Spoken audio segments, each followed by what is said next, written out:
Going live. And I'm live. How you guys doing? Excuse me. So, welcome. Hello. We're going to look at, let me just make sure everything's working. I think it is. We're going to look at something that I see the world doing and shouldn't be doing. But it's just, it reminded me of a couple things. And here's where I ended up in, let me bring you over to the desktop. In Acts chapter 6, I'm going to read a little bit. Starting in verse 8. And Stephen, full of faith and power, did great wonders and miracles among the people. Then there arose certain of the synagogue, which is called the synagogue of the Libertines, and the Cyrenians, and the Alexandrians. Excuse me. And them of Cilicia and of Asia, disputing with Stephen. And they were not able to resist the wisdom and the spirit by which he spake. Then they suborned men, which said, We have heard him speak blasphemous words against Moses and against God. And they stirred up the people, and the elders and the scribes, and came upon him, and caught him, and brought him to the council, and set up false witnesses, which said, This man ceaseth not to speak blasphemous words against this holy place and the law. For we have heard him say that this Jesus of Nazareth shall destroy this place, and shall change the customs which Moses delivered us. And all that sat in the council, looking steadfastly on him, saw his face as it had been the face of an angel.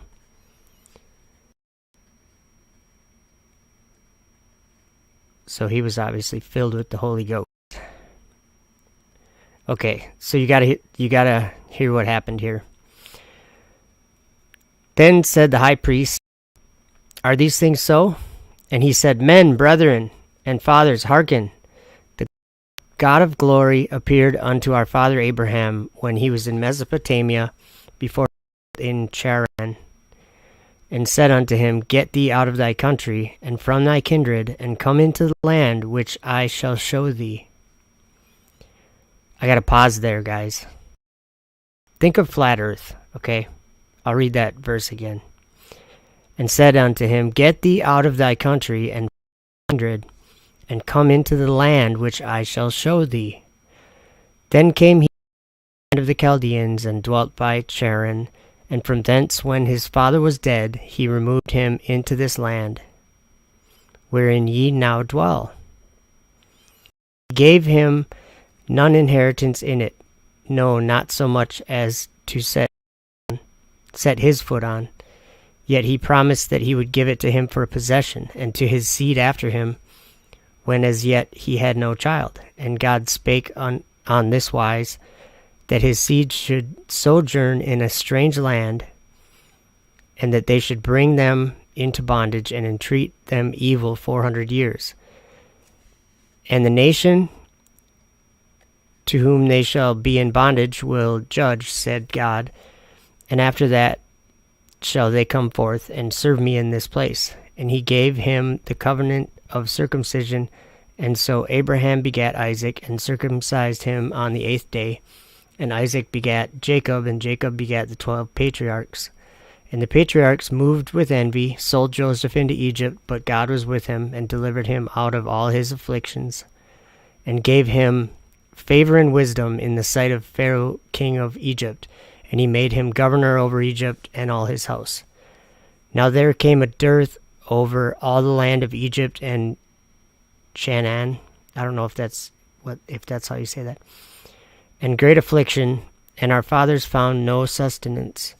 But when Jacob heard that there was corn in Egypt, he sent out our fathers first.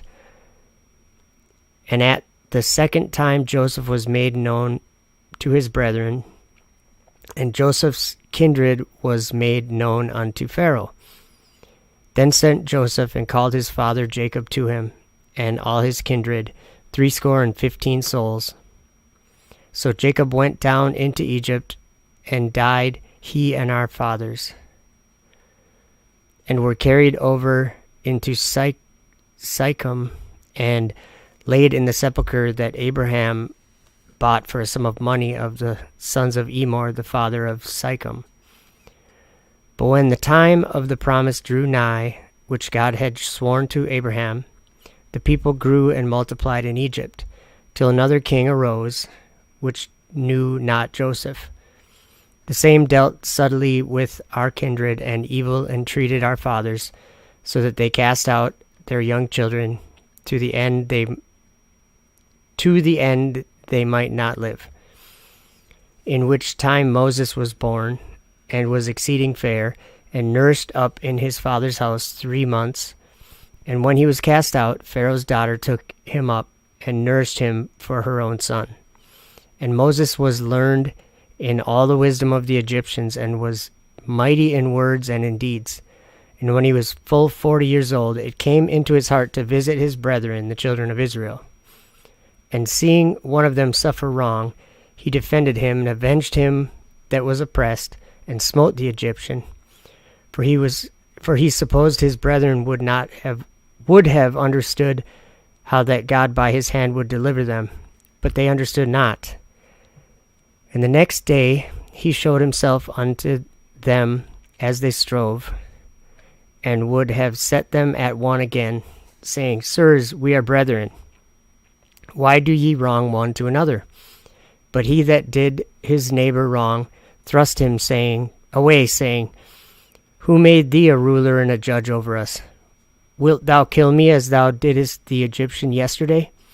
Then fled Moses at this saying, and was a stranger in the land of Madian, where he begat 2 sons. And when 40 years were expired, there appeared to him in the wilderness of Mount Sinai an angel of the Lord in a flame of fire in a bush. When Moses saw it, he wondered at the sight. And as he drew near to behold it, the voice of the Lord came unto him, saying, I am the God of thy fathers, the God of Abraham, and the God of Isaac, and the God of Jacob. Then Moses trembled, and durst not behold. Then said the Lord to him, Put off thy shoes from thy feet, for the place where thou standest is holy ground. I have seen the affliction of my people, which is in Egypt, and I have heard their groaning, and am come down to deliver them. And now I will send thee into Egypt. This Moses whom they refused, saying, Who made thee a ruler and a judge? The same did God send to be a ruler and a deliverer by the hand of the angel which appeared to him in the bush. He brought them out. After that he showed wonders and signs in the land of Egypt, and in the Red Sea, and in the wilderness 40 years. This is that Moses which said unto the children of Israel, A prophet shall the Lord your God raise up unto you of your brethren, like unto me. Him shall ye hear.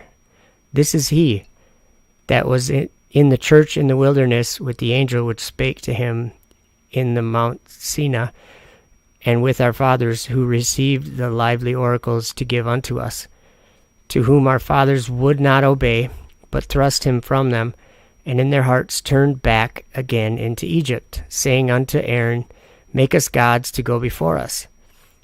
For as for this Moses, which brought us out of the land of Egypt, we wot not what is become of him. And they made a calf in those days, and offered sacrifice unto the idol, and rejoiced in the works of their own hands. Then God turned and gave them up to worship the host of heaven. Let's go to Mars, guys. To worship the host of heaven, as it is written in the book of the prophets. O ye house of Israel, have ye offered to me slain beasts and sacrifices by the space of 40 years in the wilderness? Yea, ye took up the tabernacle of Moloch, and the star of your god Remphan, figures which ye made to worship them, and I will carry you away beyond Babylon. Our fathers had the tabernacle of witness in the wilderness, as he had appointed, speaking unto Moses, that he should make it according to the fashion that he had seen, which also our fathers that came after brought in with Jesus into the possession of the Gentiles, whom God drave out before the face of our fathers unto the days of David, who found favor before God, and desired to find a tabernacle for the God of Jacob. But Solomon built him an house. Howbeit the Most High dwelleth not in temples made with hands, as saith the prophet. Heaven is my throne, and the earth is my footstool. What house will ye build me, saith the Lord? Or what is the place of my rest? Hath not my hand made all these things? Ye stiff-necked and uncircumcised in heart and ears, ye do always resist the Holy Ghost, as your fathers did, and so do ye. Which of the prophets have not your fathers persecuted? And they have slain them which showed before the coming of the just one. And they have slain them which showed before of the coming of the just one, of whom ye have been now the betrayers and murderers, who have received the law by the disposition of angels, and have not kept it. When they heard these things, they were cut to the heart, and they gnashed on him with their teeth. But he, being full of the Holy Ghost, looked up steadfastly into heaven, and saw the glory of God, and Jesus standing on the right hand of God, and said, Behold, I see the heavens opened, and the Son of Man standing on the right hand of God. Then they cried out with a loud voice, and stopped their ears, and ran upon him with one accord, and cast him out of the city, and stoned him. And the witnesses laid down their clothes at a young man's feet, whose name was Saul.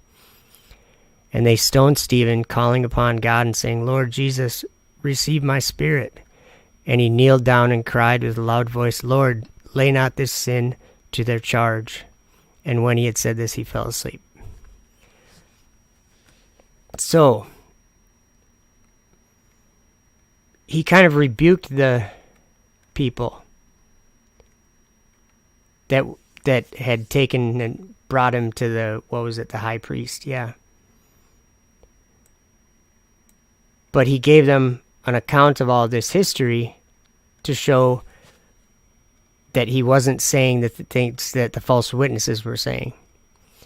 But when he said all these things, he ended up rebuking them. And I thought it was interesting. Which of the prophets have not your fathers persecuted? So that brings us to this. The Ascension of Isaiah, chapter 3, verse 21. And afterwards, on the eve of his approach, maybe I should go back a couple verses.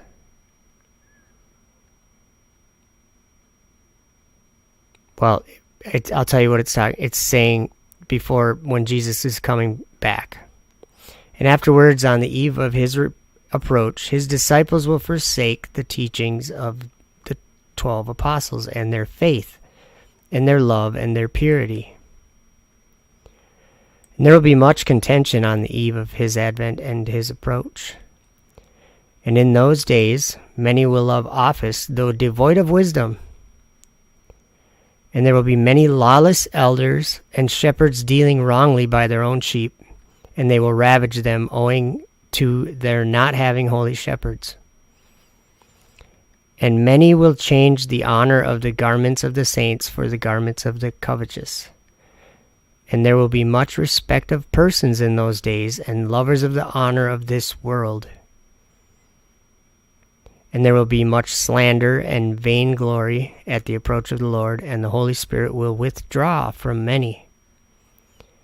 And there will not be in those days many prophets, nor those who speak trustworthy words, save one here and there in divers places. On account of the spirit of error and fornication and of vainglory and of covetousness, which shall be in those who will be called servants of that one, and in those who will receive that one. And there will be great hatred in the shepherds and elders towards each other. For there will be great jealousy in the last days, for everyone will say what is pleasing in his own eyes. Now this verse right here is coming to pass right now. And they will make of none effect the prophecy of the prophets which were before me. And these my visions also they will make of none effect, in order to speak after the impulse of their own hearts. Wow. Ezekiel 2.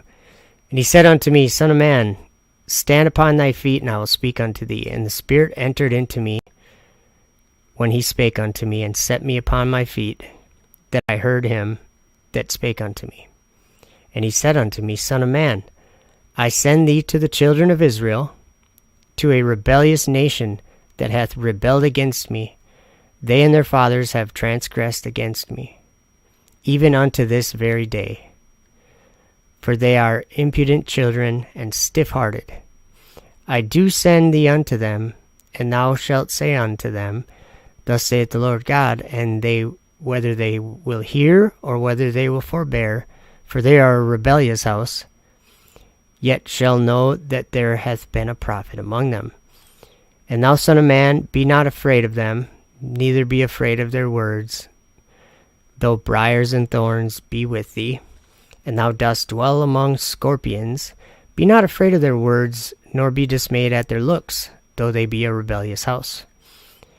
And thou shalt speak my words unto them, whether they will hear or whether they will forbear, for they are most rebellious. I don't think that's changed at all, guys. Not at all. I don't.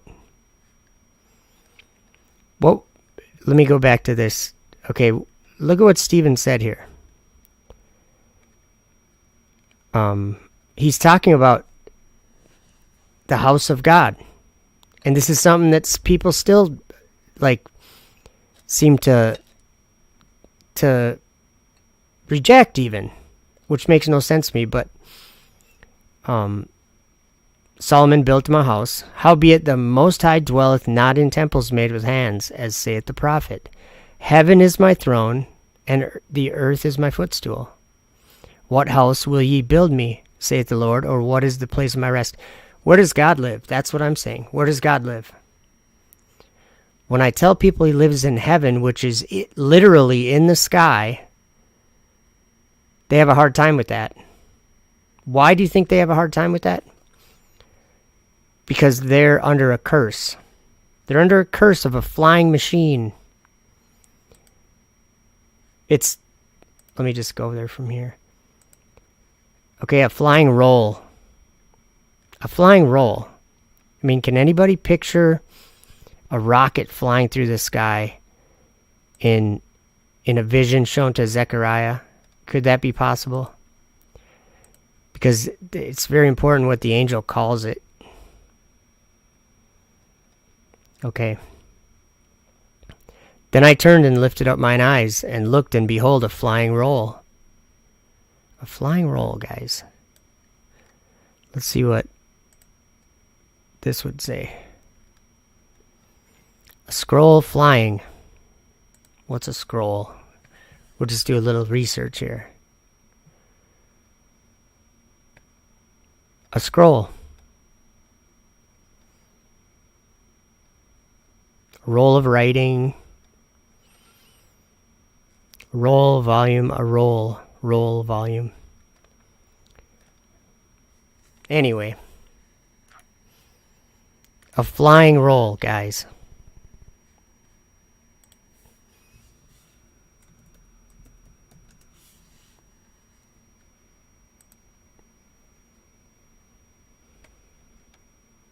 A flying roll.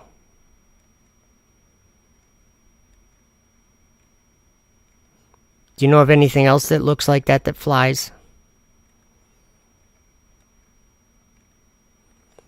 So Zechariah is one of these prophets that's going to be made of none effect. But not of none effect. Almost none effect. So he sees a flying roll. Behold, a flying roll. And he said unto me, What seest thou? And I answered, I see a flying roll. The length thereof is 20 cubits, and the breadth thereof is 10 cubits. Then said he unto me, This is the curse that goeth forth over the face of the whole earth. First of all, What is something that goes forth over the face of the whole earth? Pretty much like two things. Space ships or satellites or whatever, or like commercial airliners probably, or like airplanes, jets. Over the face of the whole earth. Okay, so a flying roll, this is like a serious thing that if people want to pass this kind of thinking up, this is called just simple comprehension of English. And it doesn't matter what translation. I've seen a flying scroll in other translations. We just looked at what a flying roll. Okay, and so the angel or the vision shows this is in a vision, and the angel asks him, "What seest thou?" And he tells the angel the size and everything of this flying roll. And yes, it says flying, so it's flying. And the angel backs that up again when he says it's going forth over the face of the whole earth. But look what it says about this curse. This is the curse that goeth forth over the face of the whole earth. For everyone that stealeth shall be cut off as on this side according to it. And everyone that sweareth shall be cut off as on that side according to it. I will bring it forth, saith the Lord of hosts, and it shall enter into the house of the thief, and into the house of him that sweareth falsely by my name.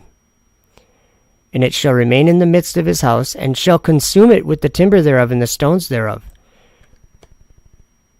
Do you guys even realize what that's saying? I don't think it's literal. I don't think it's saying that a rocket's literally going to fly into your house. But it will consume it.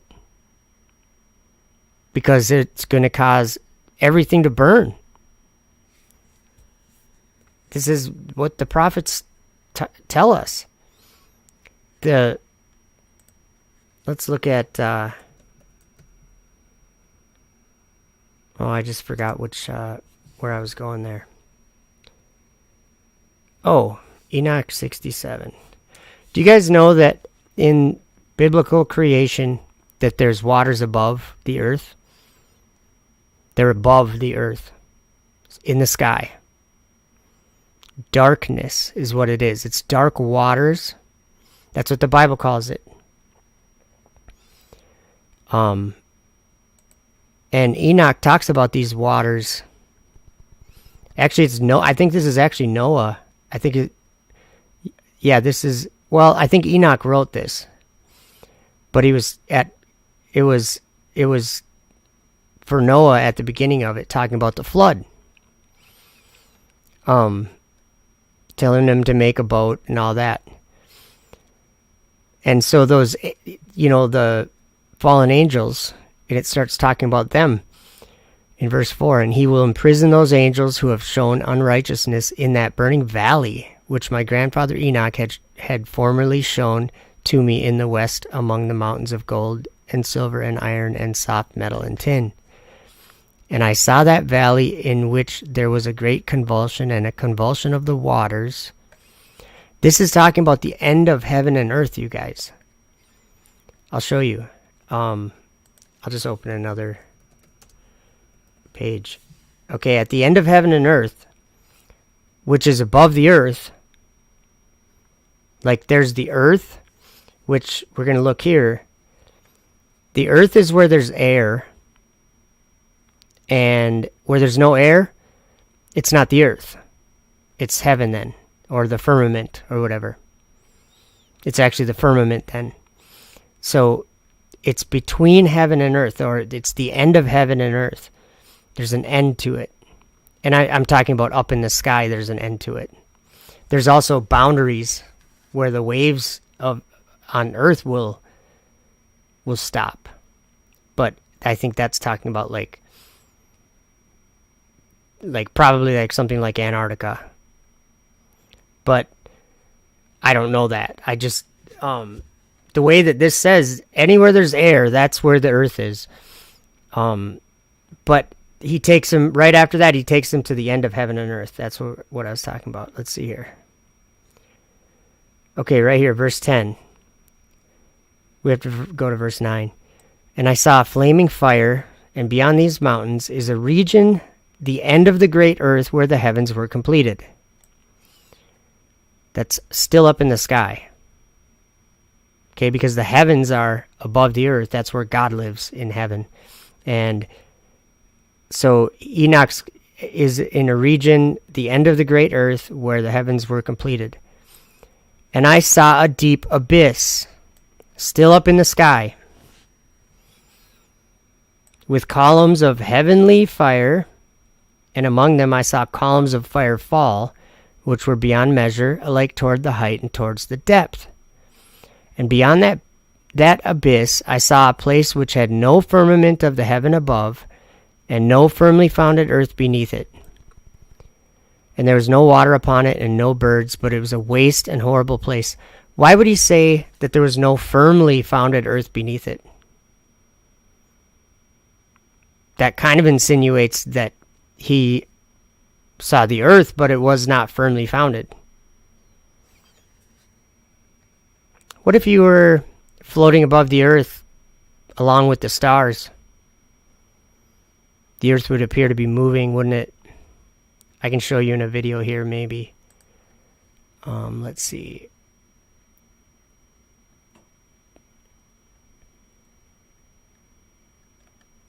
I've got here, let's just, let me skip forward a little bit.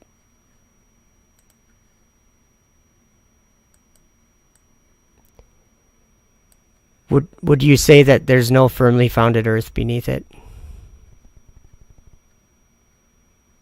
Just a thought. We're going to watch this video later too, by the way. It's a good one. That's an orbit. And that's how they orbit. Ridiculous. So, back to... Whoops. No, I don't want to do that. Okay, we'll get rid of that.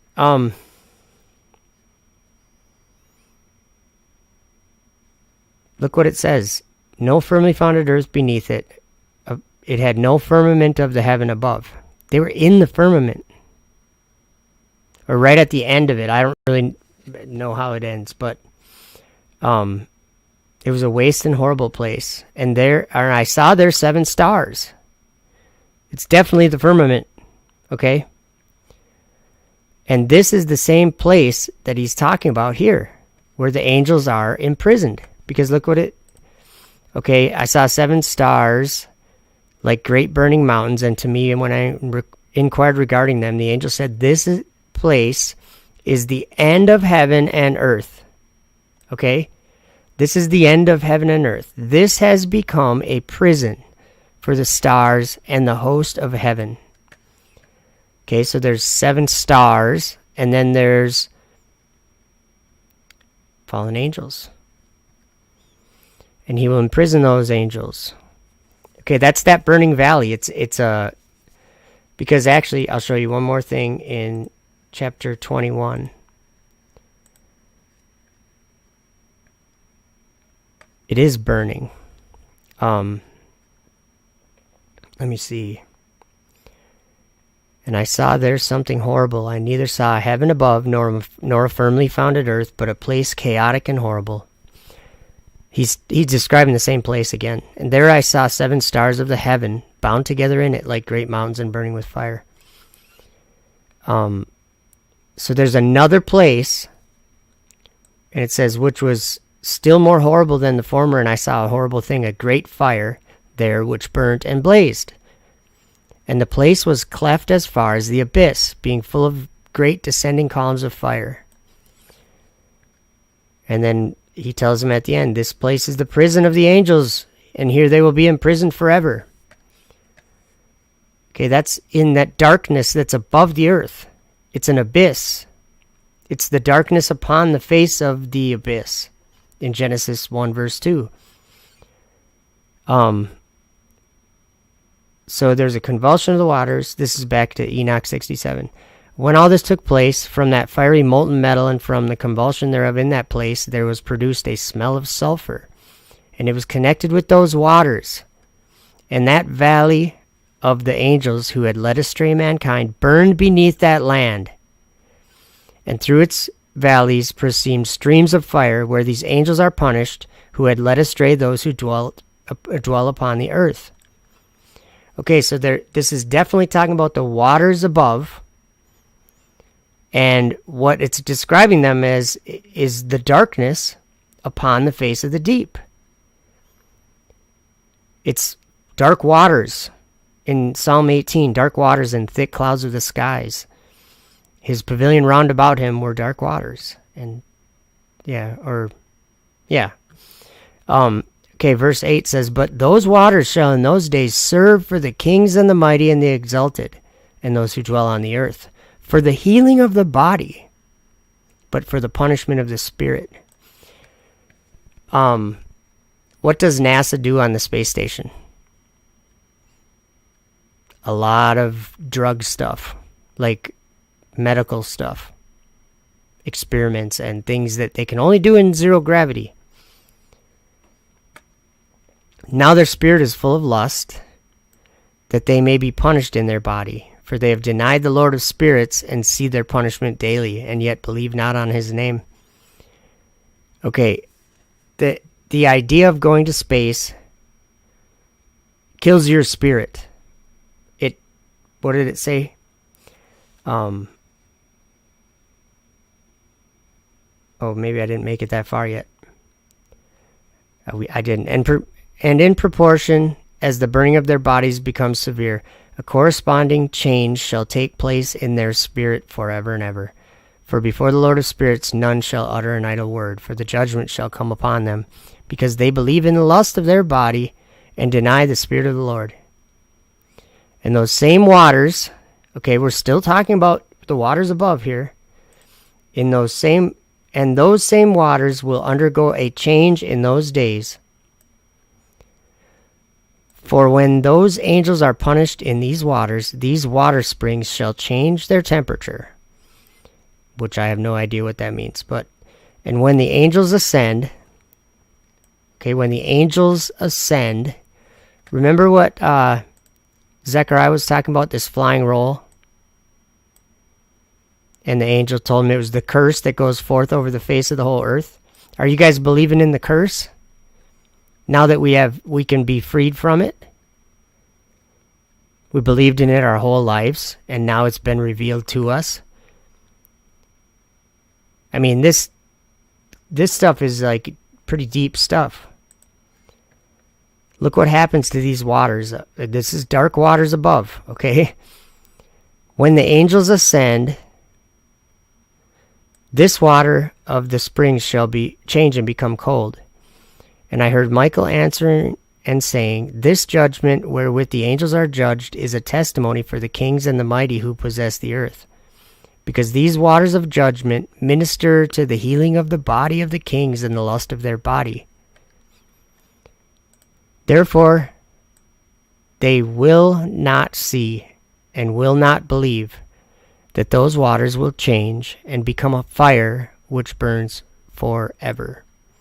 Have you guys ever heard the lake of fire? Still talking about the sky above us. The darkness above us. Still talking about that. All the way back when he's talking to Noah. Or when Enoch. I think it's part of like a fragment of the book of Noah. And is in the book of Enoch. I think a few places. I don't remember which chapters, but the angels of the waters bidden to hold them in check. And after that he showed me the angels of punishment, who are prepared to come and let loose all the powers of the waters which are beneath the earth, in the earth, in order to bring judgment and destruction on all who bathe and dwell on the earth. This is talking about the flood, though. This was before that. And the Lord of spirits gave commandment to the angels who were going forth, that they should not cause the waters to rise, but should hold them in check, for the angels were over the powers of the waters. And I went away from the presence of Enoch.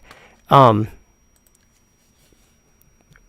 have a different concern today because God said he's not going to flood the earth. So our concerns is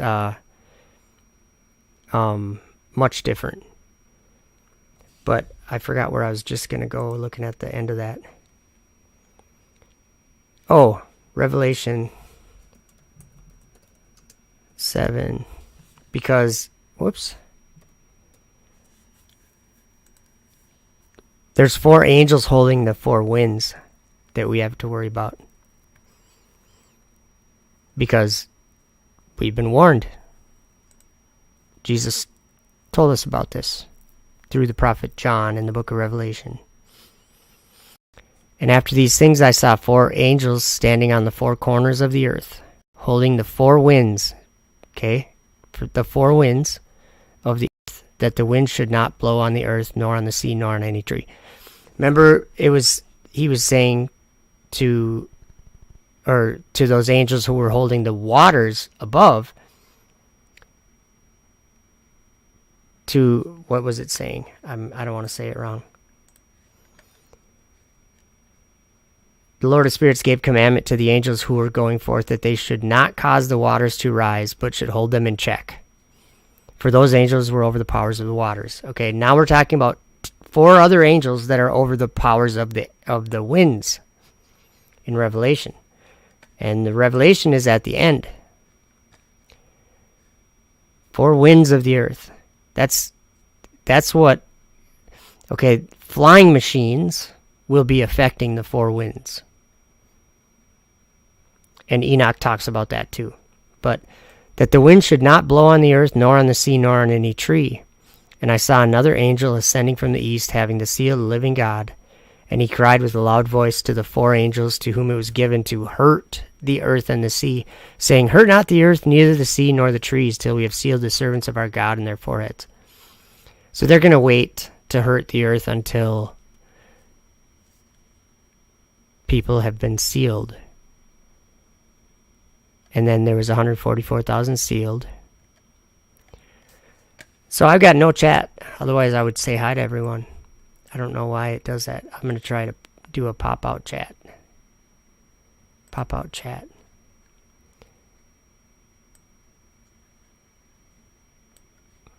Now you guys can see it with me, if it works. All right, there's a bunch of people in here. Oh, Jesus Free Computer Geek, yes. Or shall we say dark matter? You know what? That brings up something. Wow. I commented on, I don't know, a live stream today about dark matter. Oh, it was on Kent Hovind's channel. He was debating someone, and they were talking about measuring parallax angles, or whatever, parallax, and the teeny little angle that they're trying to measure, and Kent's good at making sense of it, measuring the distance to a star by measuring a very slight angle from like 2 different locations or whatever. First of all, it seems like a joke to me that you'd be able to measure the distance of something by doing that. But I forgot where I was going with that. Oh, I gotta find.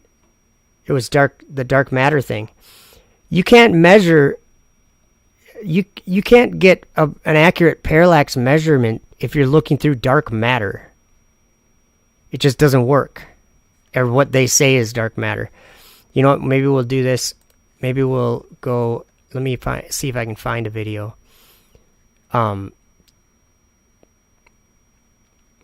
He went to talk with Enoch. Welcome everyone, by the way. All right. What are your thoughts about the Torah? Isn't that basically just the first 5 books of Moses, of the Bible? I think it is. Wow, a lot of people in here. Hello, hello. Good to see all you guys. Hey, Jesus Free Computer Geek too says parallax is a bunch of bunk. I agree. I agree. I don't think that it's possible to. Okay, and here's another thing. Here's an argument I have with that whole idea anyway. You're trying to measure something in heaven based on things we know work on the earth. That doesn't make any sense. Like they say that an equatorial mount wouldn't work on on Torah following. You know what I think? I think it's vanity. People that talk about following the Torah, they got a problem with vanity. That's what I think. I don't think you need to talk about it. I guess just that word Torah seems to mislead a lot of people. I'm not saying that well, I would say follow Revelation instead of Torah.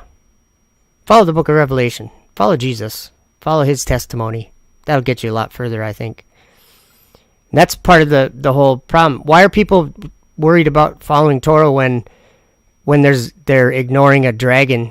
Then they're ignoring Satan flying in the sky, going up and down and to and fro, right in front of our faces, and they're talking about Torah. That's my thoughts. I don't, when people talk about following God's commandments, it almost seems like, why would you say that to someone? Why would you say to follow, like if you're talking to, or why would it be a debate?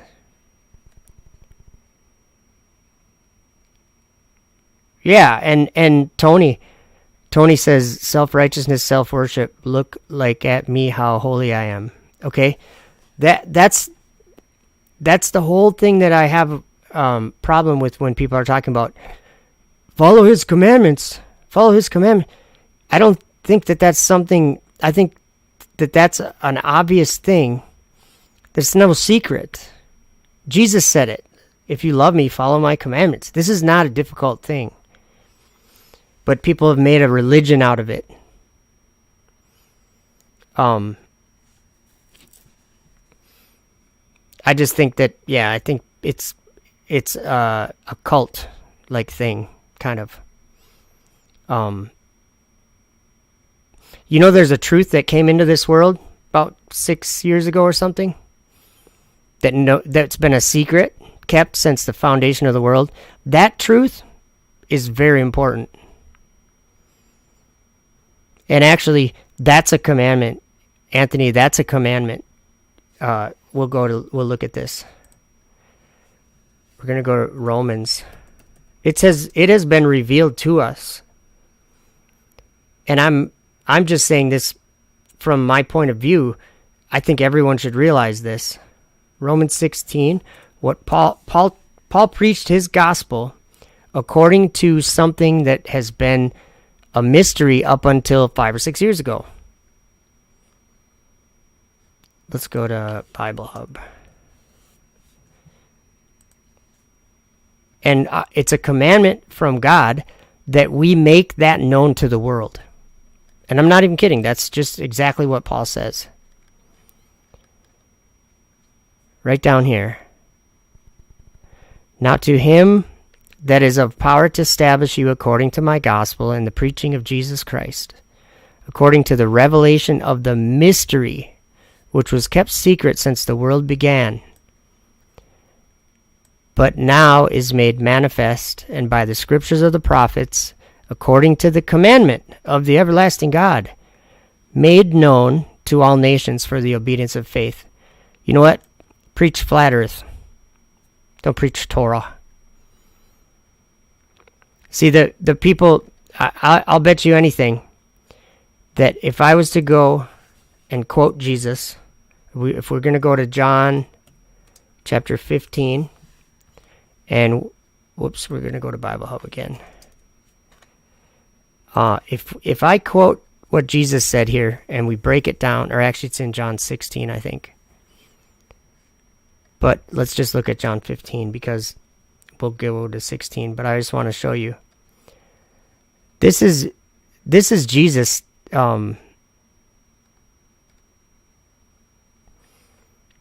like teaching, okay? But when the Comforter is come, whom I will send unto you from the Father, even the Spirit of truth, which proceedeth from the Father, he shall testify of me, and ye also shall bear witness, because ye have been with me from the beginning.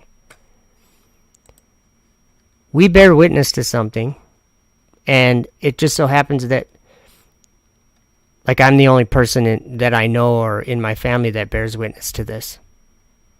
So it's kind of not a normal thing to bear witness to it. I think a lot of people believe it. They had it made known to them for the obedience of faith, just like Paul was writing there. But if I was to bring this up to most people, they would disagree with me, even though Jesus said it and I didn't say it. Okay? He's talking about the Comforter coming, and he says in verse 8 in John 16, he says, "And when he is come, he will reprove the world of sin and of righteousness and of judgment. Of sin, because they believe not on me." So that gives us like a very interesting thought. We didn't believe in him. We didn't believe on him. If we believe that the Holy Spirit is here. Do you have the Holy Spirit? Well, what does that mean? That means before you had the Holy Spirit, you didn't believe in him, right? They would disagree with me. They said, no, I've always believed in him or something. No, you didn't. You thought you did. The whole world thought they did. What does apostate mean?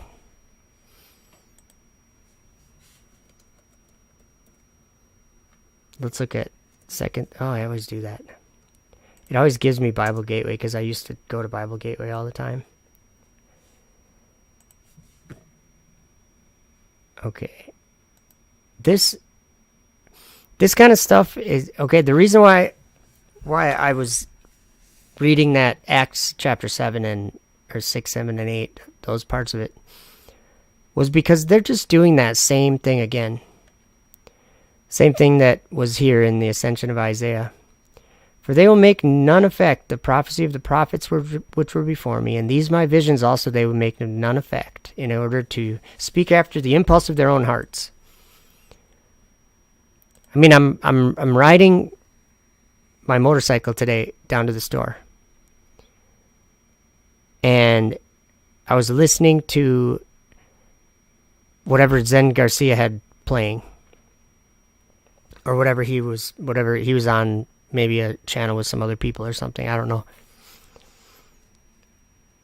And just after listening to him, I just realized, because he's saying, yeah, the Antichrist or whatever, this beast system's going to be, they're building it now. And I'm like, blind guides. Why do you all flock to these blind guides? I'm curious. And these people on this show were talking about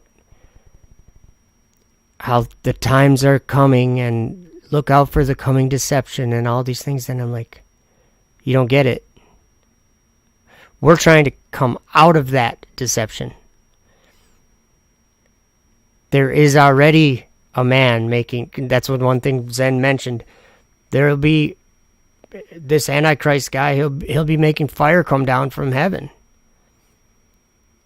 And I'm like, he's doing that, Zen. Why don't you pay attention?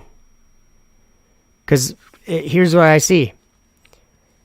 And I'm not trying to rip on Zen. I'm just using him for an example because that's what I listened to today, whatever.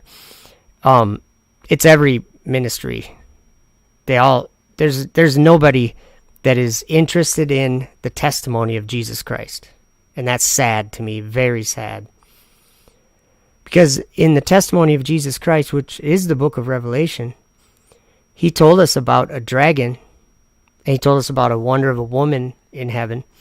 So then there's people that, talked about, tons of people in the world talked about Revelation 12 sign, the woman clothed with the sun. So you looked up to the stars and you look up and notice something then. But then when it says there's another one, a wonder of a dragon up there, you just like, no, I'm not looking up there. You're stupid. Makes no sense to me, guys. Because Jesus told us about a dragon, okay?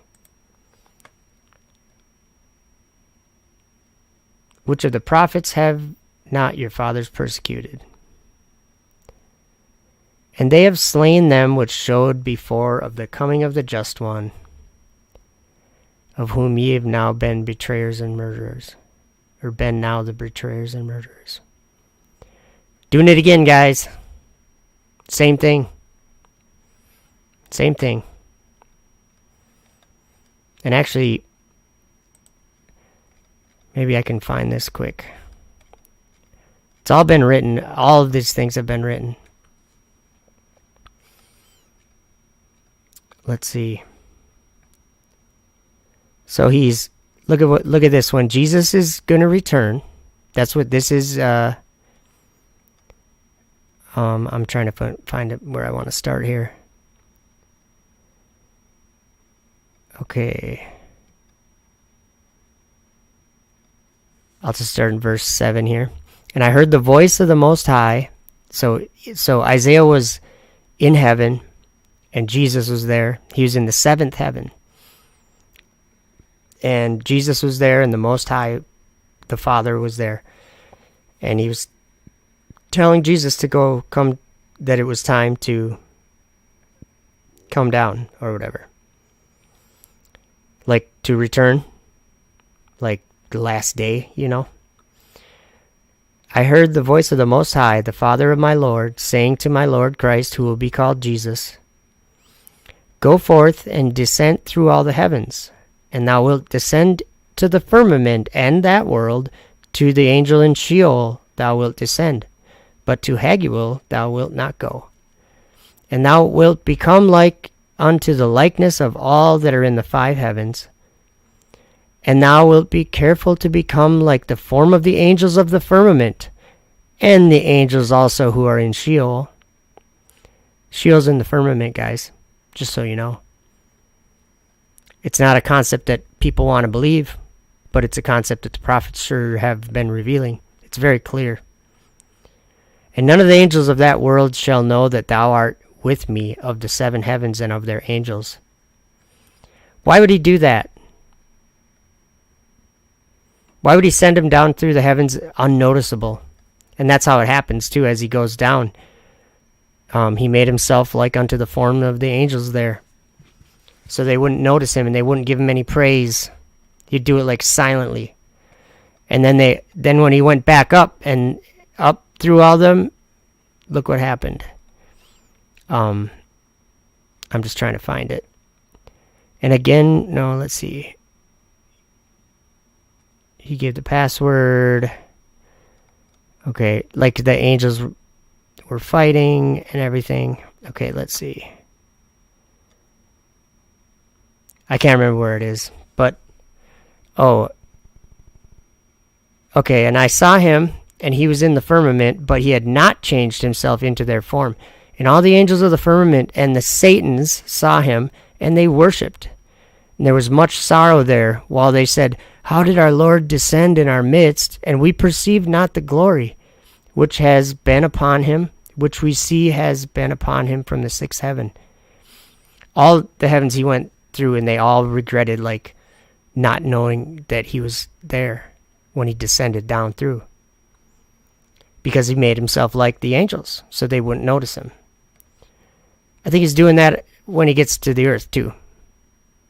When he returns to the earth and he's flying with the clouds of heaven. A lot of people aren't even going to notice that he's there. there will be a time. And like we were talking about, those waters starting on fire and becoming a fire which burns forever, that consumes this earth. It's going to burn it. There's a new heaven and a new earth, and it's one not built with bricks, not built with sand or dirt or metal or anything, wood. It's not built that way. It's built of people. It's built of saints. It says in Revelation 3,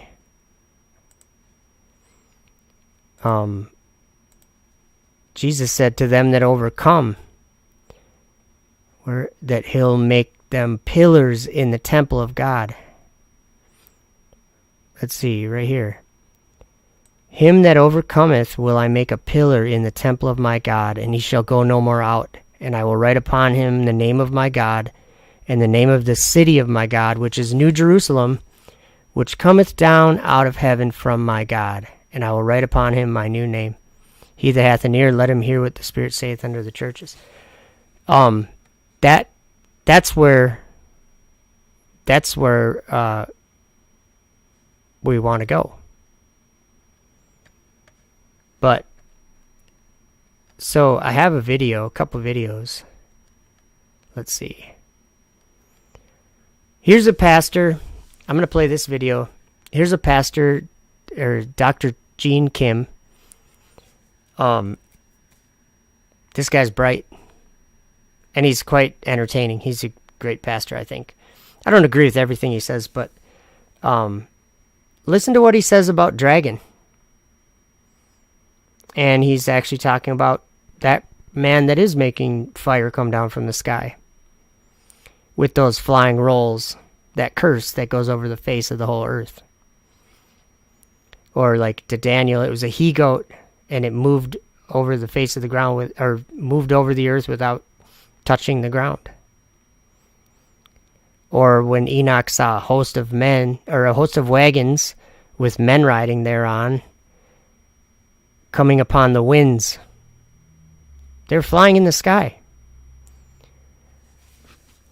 All talking about the end. And it was the noise of those wagons that shook the heavens and made all this start. So, go space exploration. What a joke. Let's watch this. Let's watch this. Now, who's the one that inhabits the stars and up there in the universe, at space? It's the devil.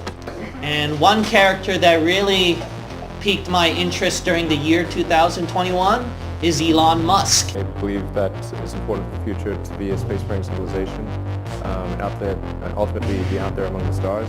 I could tell that there's something about this guy that would play a very pivotal role for the year 2021. All right, why would he be an interesting character to pay attention to, Pastor? Because he can change our world. He can literally change our world. Life can become multi-planetary. This is the goal we should strive for. Where technology and civilization will not be the same. And 2021 could be the year where it's starting, the whole change of our civilization. Instead of the internet going through landlines, electricity, or on the earth, Elon Musk already had like tons of satellites up in the air already. For some of you who didn't know, he already got the permission from the government, and lots of them already up in the air. And if all of them are up in the air around the world, if you hook up your internet to that, then guess what? It'll be much, much more fast. Satellites. Now, who's the one that inhabits the stars and up there in the universe, at space? It's the devil. It's Satan. And he will have a play during the timeline of the tribulation. He's going to have war. There's going to be Star Wars up there. Revelation chapter 12. Did you guys hear what he just said? He just said Satan inhabits space. That's very important, because that's the truth. And that's what Paul also said. He said, we don't struggle against flesh and blood, but but against powers and principalities and the rulers of the darkness of this world. Where's the darkness of this world? It's above us. We call it space. We're going to see verse 7. And there was war in heaven. Michael and his angels fought against the dragon, and the dragon fought and his angels.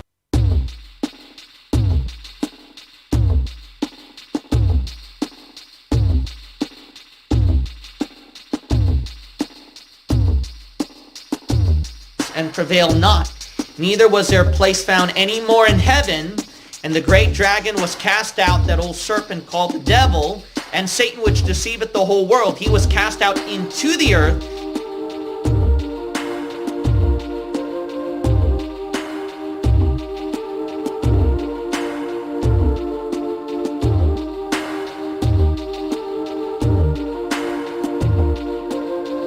And his angels were cast out with him. Notice that at verse 3, and there appeared another wonder in heaven, and behold, a great red dragon, having 7 heads and 10 horns and 7 crowns upon his heads. And his tail drew the third part of the stars of heaven. So Satan and his fallen beings inhabit up there in outer space.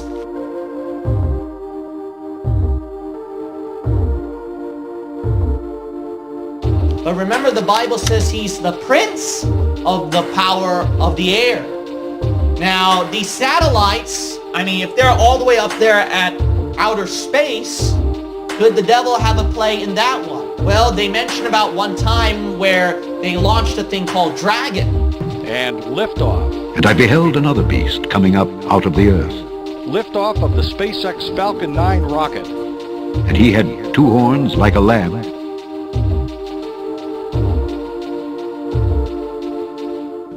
And he spake as a dragon.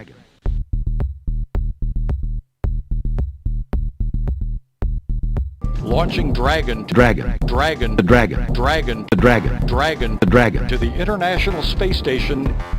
And the dragon gave him his power and his seat and great authority. Dragon blasted to space. The dragon. Dragon is expected to stay attached to the space station until October 28th.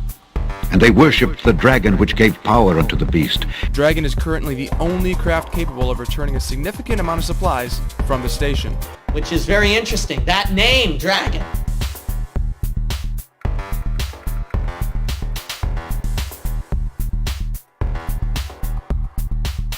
And Satan is right up there at the stars, and then now people are launching a thing called Dragon, and Elon Musk is launching all these satellites up there. Could there be a connection maybe? Well, with this next prediction, it's probably true. The next thing, the third thing, is that he's actually, believe it or not, he's trying to hit for the moon now. They're gonna try to land on the moon again, or so they say, right? So depending upon, whether you believe that we really landed on the moon or not, but the point is that is the next prediction, is that they're going to hit the moon.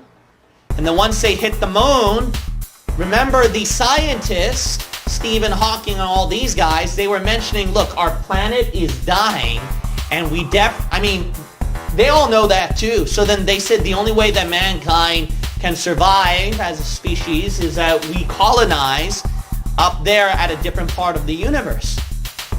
So then Elon Musk is, I don't know if you knew this, but he has these rockets under the government's permission already. So then he's getting ready, from what I've read from some sources, is that he's getting ready to launch one perhaps around October of 2021. So then they're going to try to reach to the moon, and once they do that, then he can have his dream and vision fulfilled. Thou exalt thyself as the eagle, and wilt thou set thy nest among the stars, thence will I bring thee down, saith the Lord.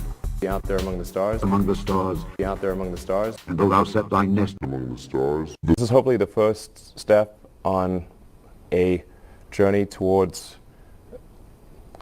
a civilization on Mars, life becoming multiplanetary, based on the moon, and expanding beyond Earth. And Among the stars, be out there among the stars. Life becoming multiplanetary.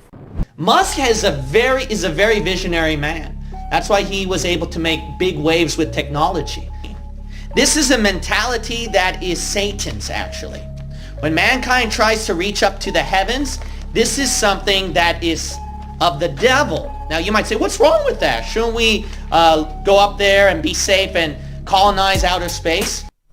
You guys, this is such an important thing. I don't really know of many places in the Bible where it tells what Satan wants to do in his heart. But this one's very clear. The one he's going to bring up right now, Isaiah 14. If, people think that Hollywood is Satan or that the elite are Satan. No, they're not. He's much trickier than that. And it tells us in Isaiah what he's doing, what he's going to do. Well, you got to realize this. Mankind in his own efforts, that is wicked to the Lord. That is wicked to the Lord. Because that's something that Satan wanted. And God doesn't give mankind that. Go to Isaiah chapter 14, verse 12. How art thou fallen from heaven, O Lucifer, son of the morning? How art thou cut down to the ground, which didst weaken the nations? For thou hast said in thine heart, I will ascend into heaven. I will exalt my throne above the stars of God. I will sit also upon the mount of the congregation in the sides of the north. So notice that Satan, he intends to go up above the stars, up there. But what happens at verse 12, the Bible says he's fallen down, cut down to the ground. Revelation 12, that prophecy is fulfilled. He goes down to the ground. Look at how God thinks about mankind trying to... I gotta show you something, but it'll take me a second to find it. What he just said has already happened. And I don't think Dr. Gene Kim is quite as familiar with the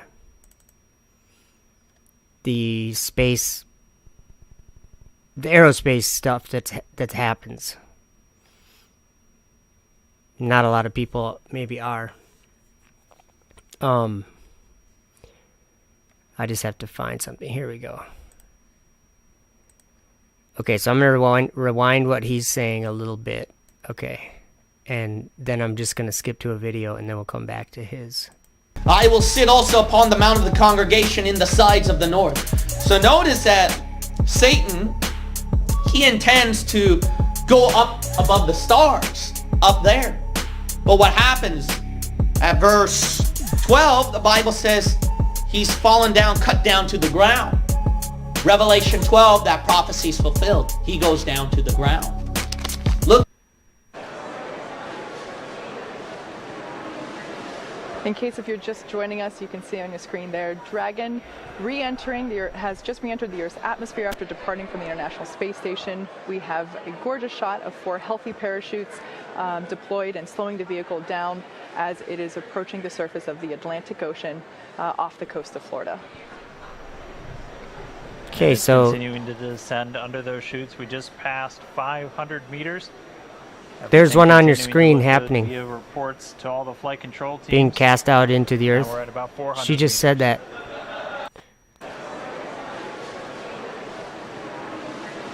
In case if you're just joining us, you can see on your screen there, Dragon has just re-entered the Earth's atmosphere after... Dragon has just re-entered the Earth's atmosphere. So, we're going to go back to Dr. Kim. Up there. I will sit also upon the mount of the congregation in the sides of the north. So notice that Satan, he intends to go up above the stars, up there. But what happens at verse 12, the Bible says he's fallen down, cut down to the ground. Revelation 12, that prophecy is fulfilled. He goes down to the ground. Look at how God thinks about mankind trying to go up to heaven. Go to Genesis 10. Genesis chapter 11. Genesis chapter 11. Look, God is not for this. Mankind trying to go up to heaven. God is not for that. You might think there's nothing wrong with that, but here's the key. The reason why God views it as wrong is because, see, mankind is relying on his own ability to do the feats of God. So because of that, God doesn't allow them to go up there. Plus, there's something up there. There's something up there. A lot of people who dig into conspiracies and stuff like that, they have some of these theories and they're saying that the government's trying to restrict people from going up there and etc. But I do know this, is that there is something up there that God does not want people to have access to. But there is something that Satan wants mankind to try to get access to up there. Look at Genesis chapter 11 and verse 4. And they said, go to, let us build us a city and a tower, whose top may reach unto heaven. And let us make a name, see that? Lest we be scattered abroad upon the face of the whole earth. That's why God scattered them. Why? When mankind unites, they become a civilization, they increase their technology, and the unity becomes stronger, and then they try to play God. That's why technology, the Lord, we were able to use it to glorify the Lord, to reach many souls out there. But you got to realize that the origins of technology, it's actually bad. It's actually bad because that's something where it unites mankind even more together. And then mankind and humanism and civilization increases into what? What God always prevented throughout history. A Genesis 6 civilization. They built those pyramids. Why? Because there's that seeking up to go up to heaven. Look at Genesis chapter 11. What did God do? He says, verse 7, go to, let us go down and there confound their language, that they may not understand one another's speech. All right, going back to Revelation chapter 12, then the question is this, can mankind attain it? So this is what I believe. At chapter 12, verse 9, Satan and his fallen angels cannot have access to outer space. That's important. But what if Elon Musk accomplishes it? And then, God forbid, as time passes by, there are human beings and people who reside over there and then start to make a colony.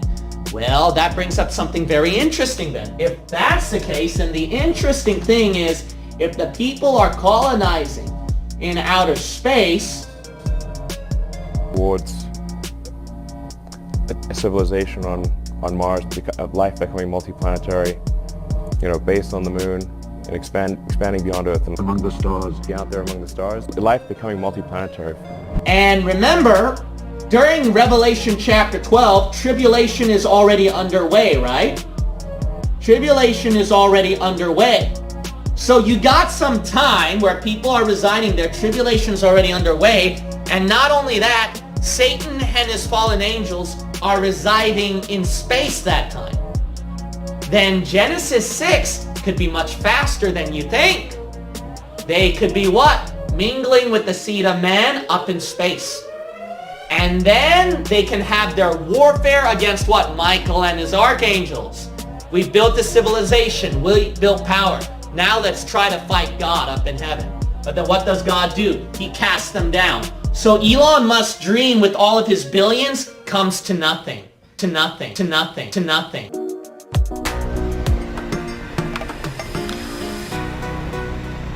Oh, I've been playing around too much. I'm not going to be able to catch the end of the video on time. Oh, I just caught it. Sort of. I was playing some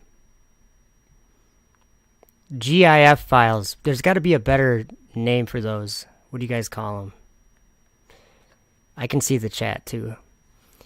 I'm going to play another video that I said I was going to play. You got to see what... Okay, Gemini. Well, I don't remember exactly what year it was. I'm sure I mentioned it in the video. So I'll get these guys off there. Those little things. Okay. This, I don't have, like, I tried to make it very clear in the video that, well, let me show you what, first, let me get a video. I'm going to show you what it's supposed to look like, or what it looks like today. Okay. An orbit, or orbiting the Earth. And I have a video. I can't play it fast forward, but this is Okay, that's what we get. Whoops. That's what we get. It's just a straight line. That's it. It's always like that. Okay. Now, that's now. But this one, I just have to find the video again, sorry. This was the first time that anyone ever did a spacewalk. During the Gemini 4 mission on June 3rd, 1965, Ed White became the first American to conduct a spacewalk. The spacewalk started at 3:45 p.m. EDT on the third orbit, when White opened the hatch and used the handheld maneuvering oxygen jet gun to push himself out of the capsule. The EVA started over the Pacific Ocean near Hawaii and lasted 23 minutes, ending over the Gulf of Mexico. Initially, White propelled himself to the end of the 8-meter tether and back to the spacecraft 3 times using the handheld gun. After the first 3 minutes, the fuel ran out and White maneuvered by twisting his body and pulling on the tether. In a photograph taken by Commander James McDivitt early in the EVA over a cloud-covered Pacific Ocean, the maneuvering gun is visible in White's right hand. The visor of his helmet is gold-plated to protect him from the unfiltered rays of the sun. Image credit NASA.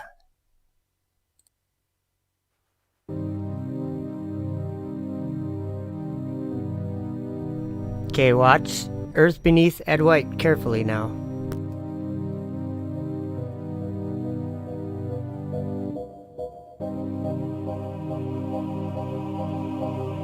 I'm playing it, obviously, and it's time-lapsed.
that was a pretty good video. I enjoyed that. Seriously though, I think it's the most important thing that we can realize right now is that why is it that all this is changing in our hearts and minds or whatever? Why is it? It's because we believe something. That's basically it. We believe something. Other people might believe something else. But yeah.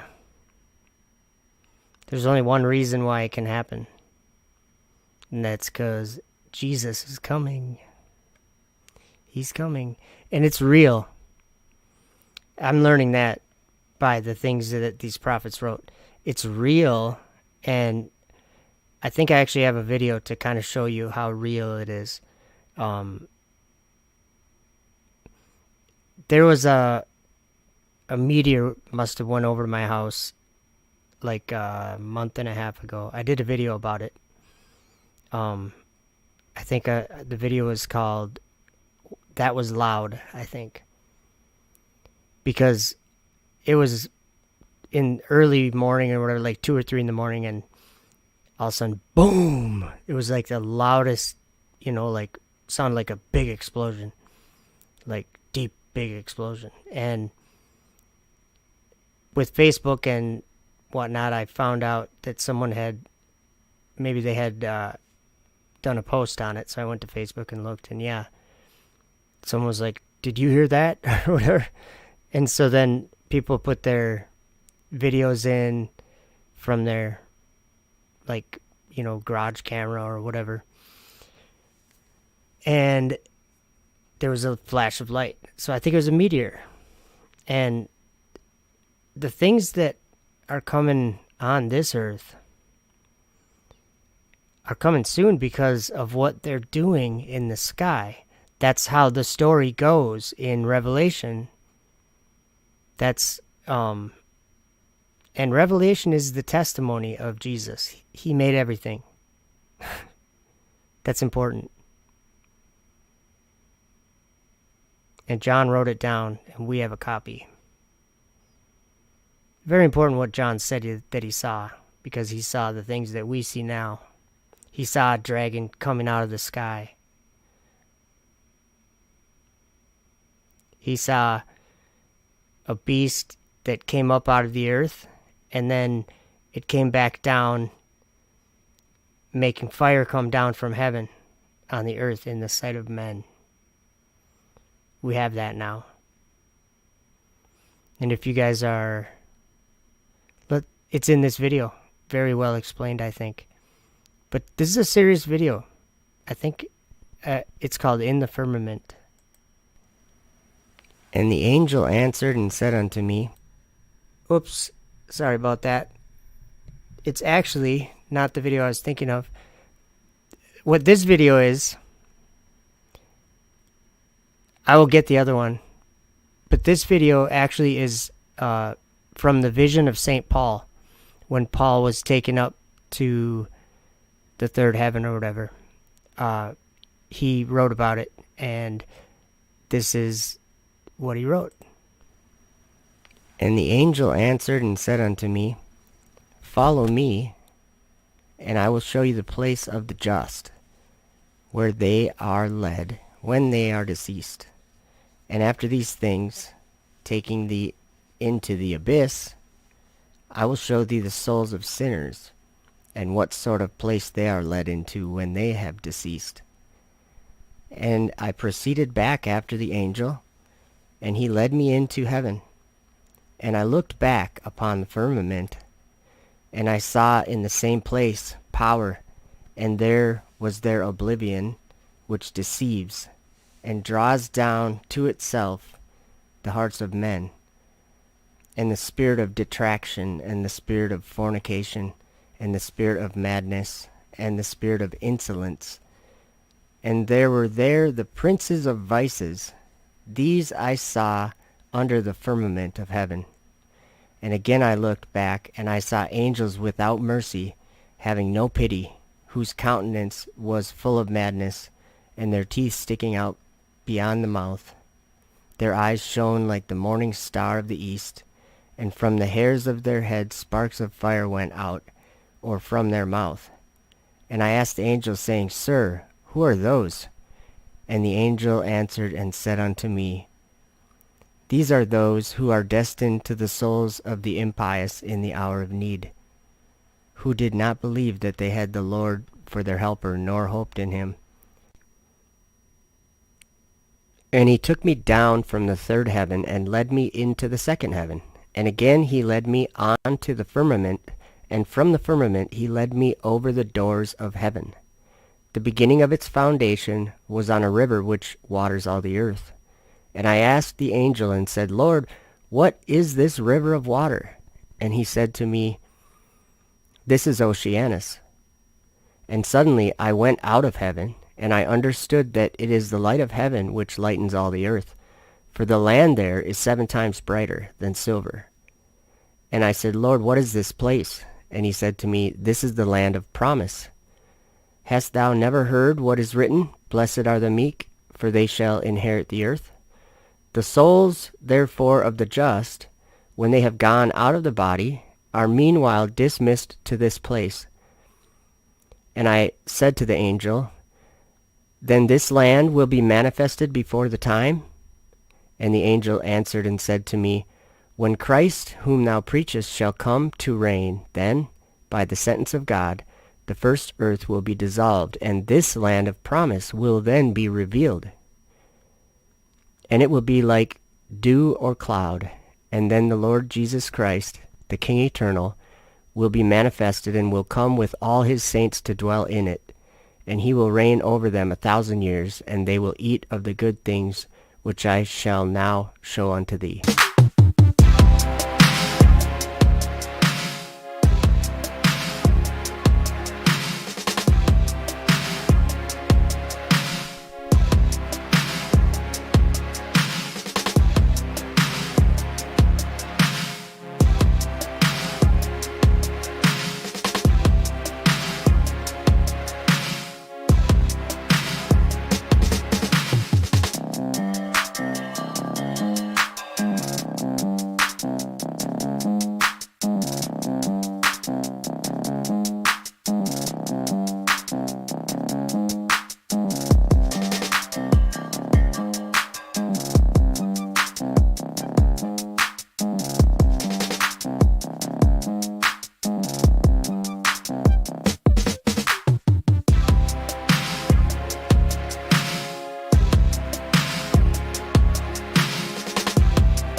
Alright, so we have to try a video. I'm not sure if it's the right one or not. Oh, maybe it's the right one, maybe it's not. Out of all the things that could happen, this one is so unique. Coronavirus. COVID-19. Whoa! That's not the right one, I guess. I'm walking on thin ice, I think. That's not the right one. That one's gotta go. Too bad YouTube's Nazi-like. I probably can't say that word either.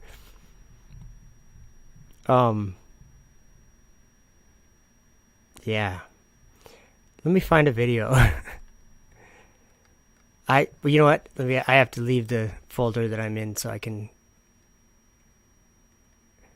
let's try this one, I think. The question is, why would they lie?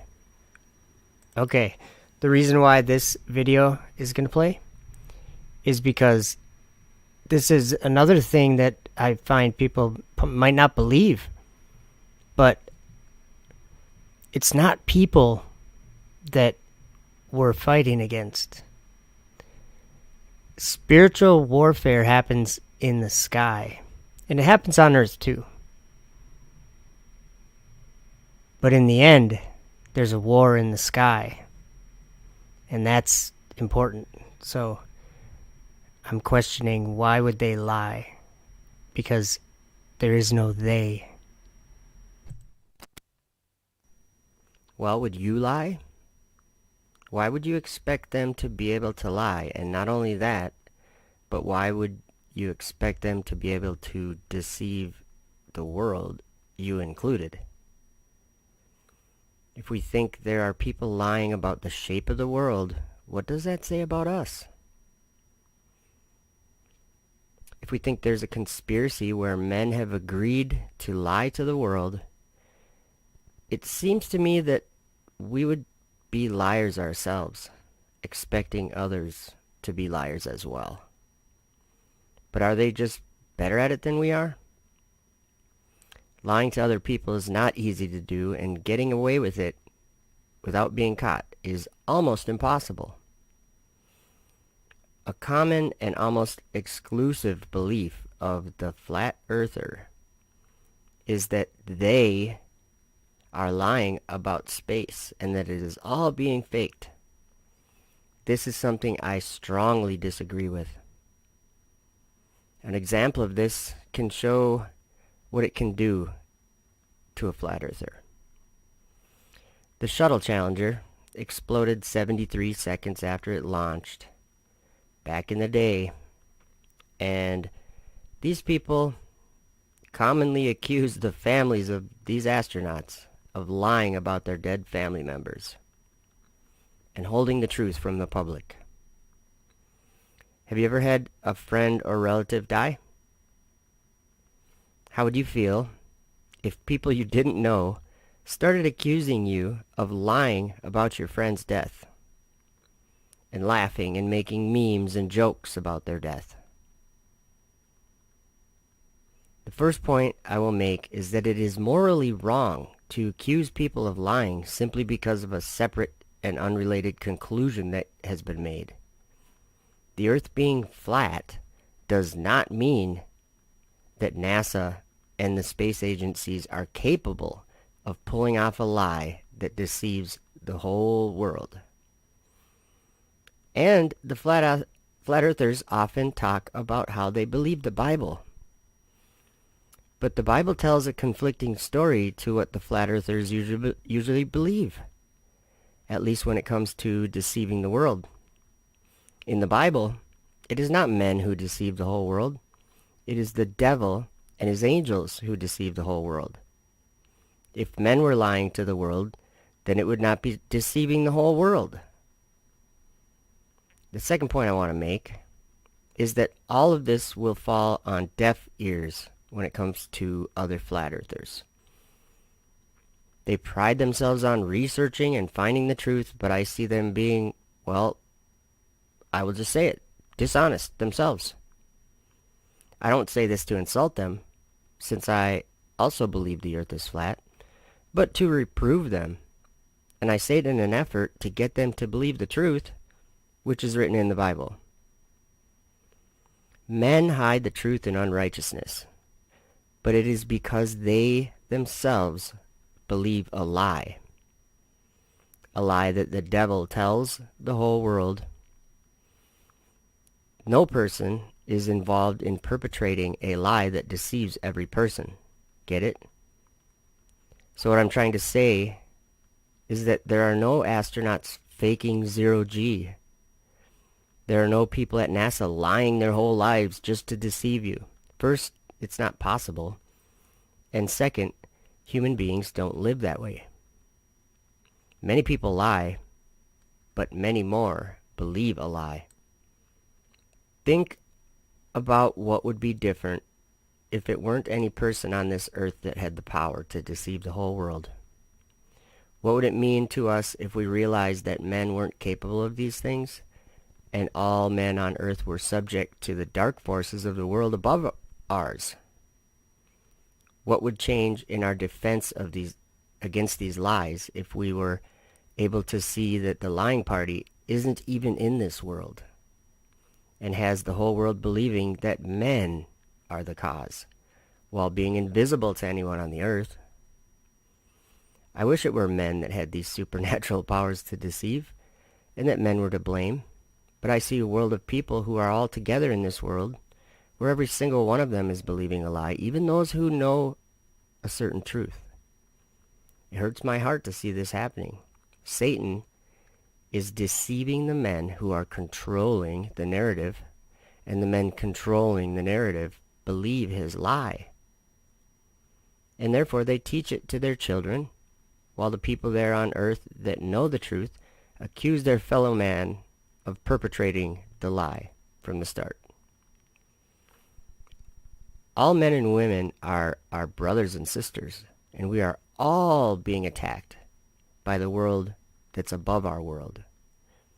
And that dark world above ours has deceived men into believing that their fellow man is set against himself, while they overlook that the dark world above and the evil there that draws to itself the hearts of men even exists.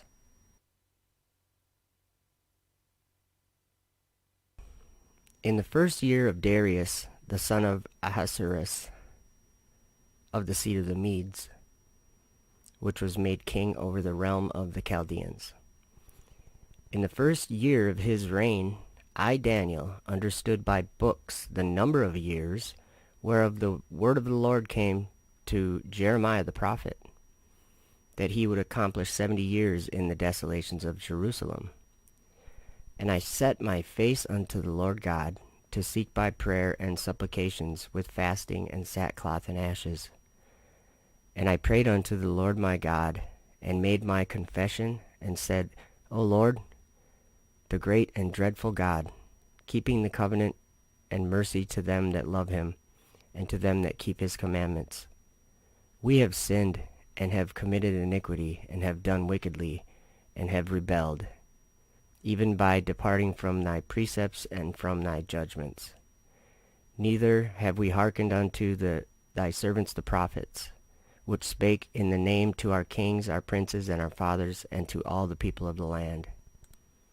O Lord, righteousness belongeth unto thee, but unto us confusion of faces, as at this day, to the men of Judah, and to the inhabitants of Jerusalem, and unto all Israel that are near and that are far off, through all the countries whither thou hast driven them, because of their trespass that they have trespassed against thee.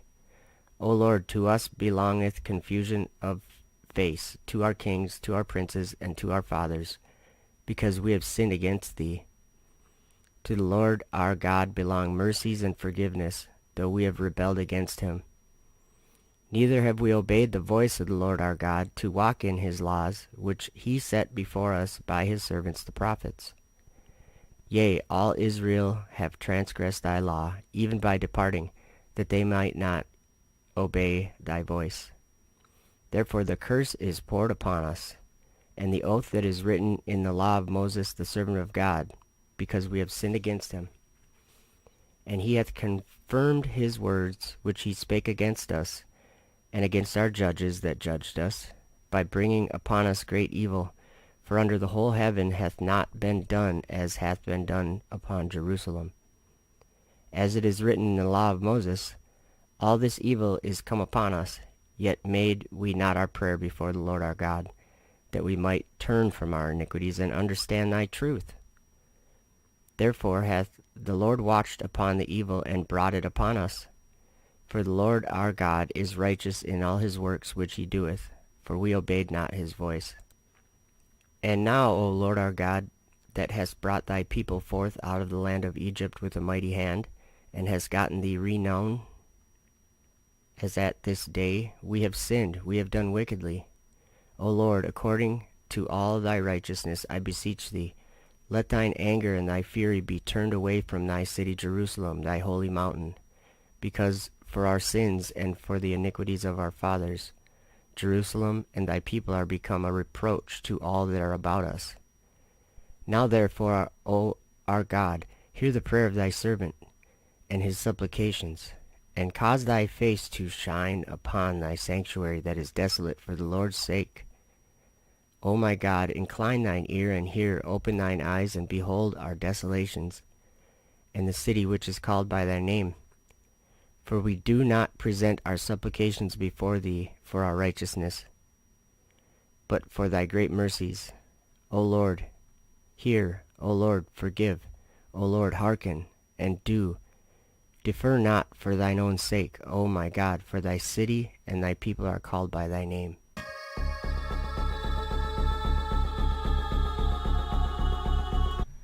All right, and then this one So what is the the firmament.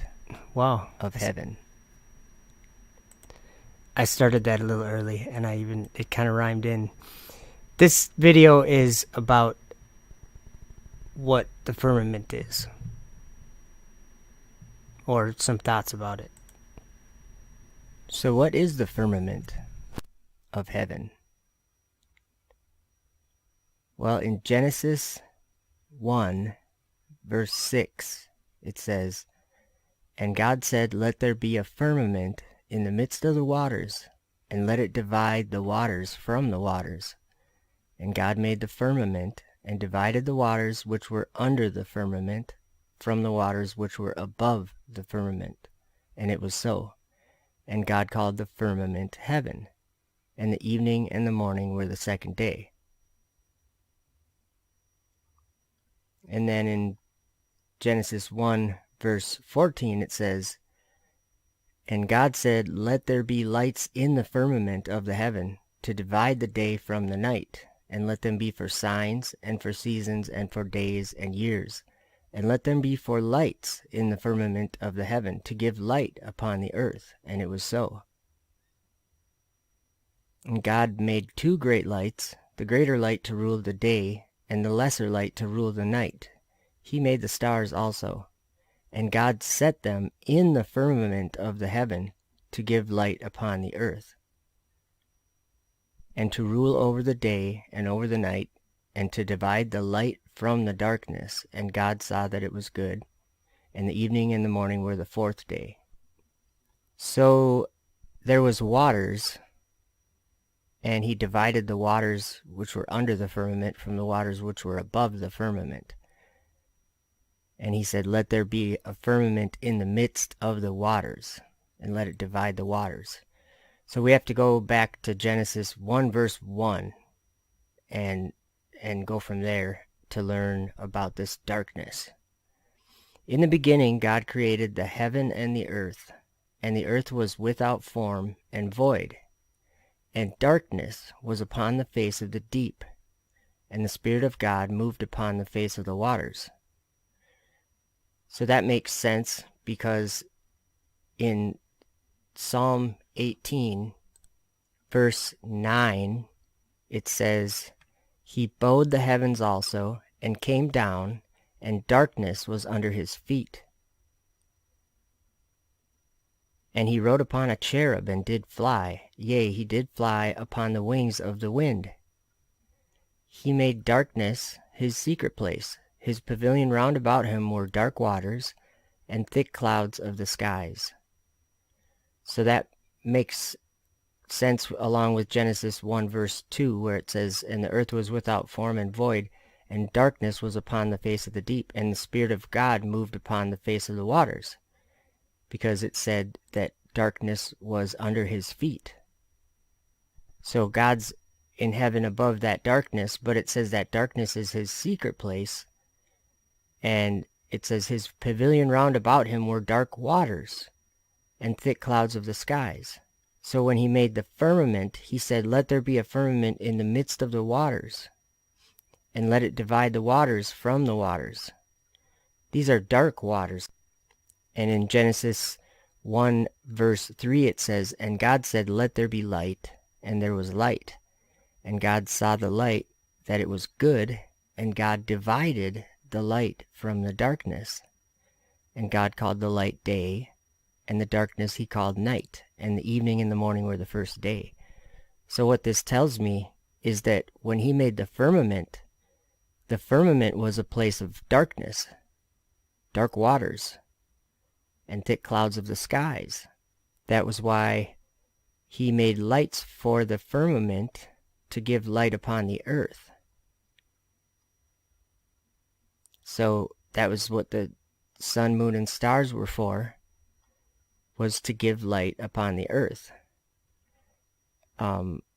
It says, and let them be for lights in the firmament of the heaven to give light upon the earth. And it was so. So there's lights in a place of darkness. Without the sun, moon, and stars, and planets, I guess, the sky would just be darkness. There would be no light up there. So it would be a place of darkness. The firmament. So that's interesting to look at it that way. In a book called The Vision of Paul, Paul writes in verse 11, and the angel answered and said unto me, follow me, and I will show you the place of the just, where they are led when they are deceased. I'll And skip after this these part. things, taking thee in. Verse 9, it says, and we ascended to the firmament, I and he, and there I saw Samuel and his hosts, and there was great fighting therein, and the angels of Satan were envying one another. It really is starting to sound like the firmament is a place of evil. Or under the firmament, maybe? The darkness upon the face of the deep could possibly be underneath the firmament. But he divided those waters. So it's in those waters. There's waters above it and under it. So I hope you're ready for the next part. The next part can be pretty deep because it gets into another topic which you might not think it would. I've learned that there's a place called Mystery Babylon in the spiritual realm, and it's a place where evil spirits are imprisoned. And that's in Revelation 18 verse 2. It says, he cried mightily with a strong voice, saying, Babylon the Great is fallen, and is become the habitation of devils, and the hold of every foul spirit, and a cage of every unclean and hateful bird. For all nations have drunk the wine of the wrath of her fornication, and the kings of the earth have committed fornication with her, and the merchants of the earth are waxed rich through the abundance of her delicacies. In Revelation 17 verse 3, John goes into the Spirit. It says, so he carried me away in the Spirit into the wilderness, and I saw a woman sit upon a scarlet-colored beast full of names of blasphemy, having 7 heads and 10 horns. So you know the character in Revelation that comes out of the bottomless pit? The beast that comes up out of the bottomless pit? Where do you think it's coming out from? And a few more passages that speak about the firmament and the place of darkness that I think we all can see with our eyes when we look up. The darkness that God put the sun, moon, and stars into to give light upon the earth. That darkness. Enoch chapter 18, starting in verse 9, it says, and I saw a flaming fire, and beyond these mountains is a region the end of the great earth, where the heavens were completed. And I saw a deep abyss, with columns of heavenly fire, and among them I saw columns of fire fall, which were beyond measure, alike toward the heights and toward the depth. And beyond that abyss I saw a place which had no firmament of the heaven above, and no firmly founded earth beneath it, and there was no water upon it, and no birds, but it was a waste and horrible place. I saw there 7 stars, like great burning mountains. And to me, when I inquired regarding them, the angel said, This place is the end of heaven and earth. This has become a prison for the stars and the host of heaven. And the stars which roll over the fire are they which have transgressed the commandment of the Lord in the beginning of their rising, because they did not come forth at their appointed times. And he was wroth with them, and bound them till the time when their guilt should be consummated, even for 10,000 years. So there's a prison for stars and the host of heaven, and that prison is a waste and horrible place. It's beyond an abyss. And notice that Enoch said, I saw their 7 stars like great burning mountains. Like great burning mountains. And then in Enoch chapter 21, he says basically the same thing. And he says in verse 3, And there I saw 7 stars of the heaven bound together in it, like great mountains, and burning with fire. So twice there, he's referring to these stars, these 7 stars, he's calling them mountains, and mountains burning with fire. And that caught my attention because in Revelation 8 verse 8, John writes, And the second angel sounded, and as it were, a great mountain burning with fire was cast into the sea. And a third part of the sea became blood, and a third part of the creatures which were in the sea and had life died, and the third part of the ships were destroyed. So that to me sounds like one of those great mountains burning with fire, one of those 7 wandering stars, which we call planets, is at some point in time going to be cast into the sea, and it'll be a bad thing. And there's another thing about that, him calling them mountains. He saw 7 stars like great burning mountains. Well, that caught my attention in Revelation 17.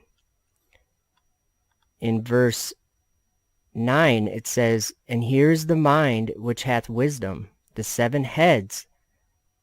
And that's talking about the 7 heads on the beast. It says, The 7 heads are 7 mountains on which the woman sitteth.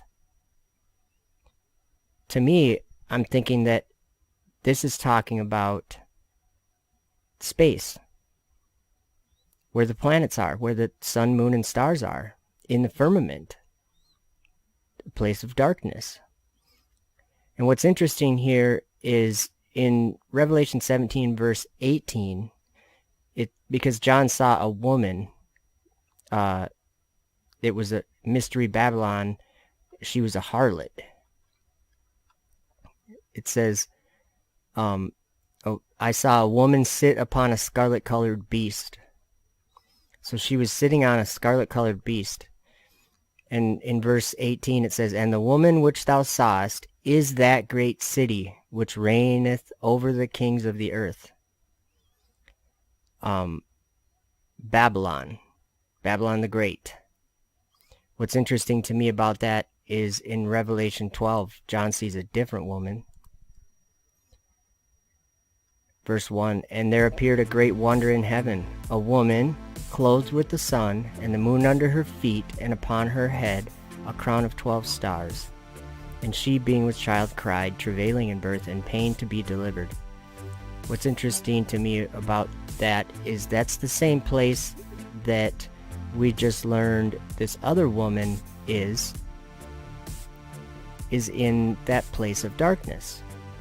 So there's Babylon the Great, and John sees this vision of a great wonder of a different woman that was travailing in birth and pain to be delivered.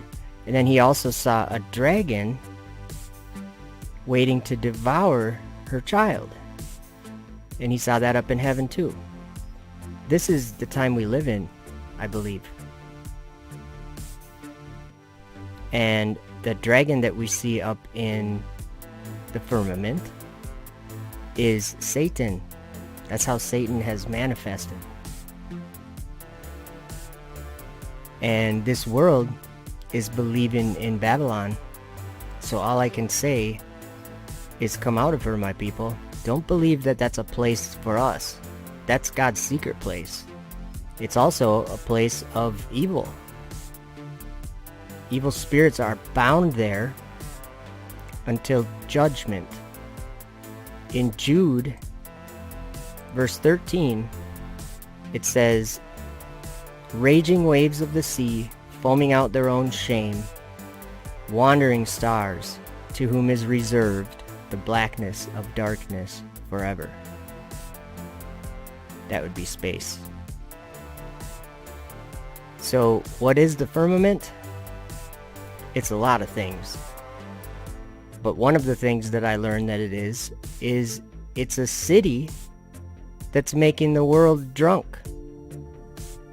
It's deceiving the world. It's defiling mankind. And actually in Enoch chapter 19, it talks about the angels that came down in Genesis 6.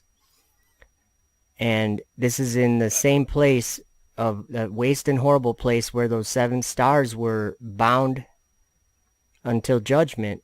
And he says, and Uriel said to me, here shall stand the angels who have connected themselves with women, and their spirits, assuming many different forms, are defiling mankind, and shall lead them astray into sacrificing to demons as gods. So come out of her, my people. That's what I'm learning. Don't partake in her sins or the wrath that's going to come from them, because her sins have reached up to heaven, and I know that God is remembering those iniquities. Thank you for listening.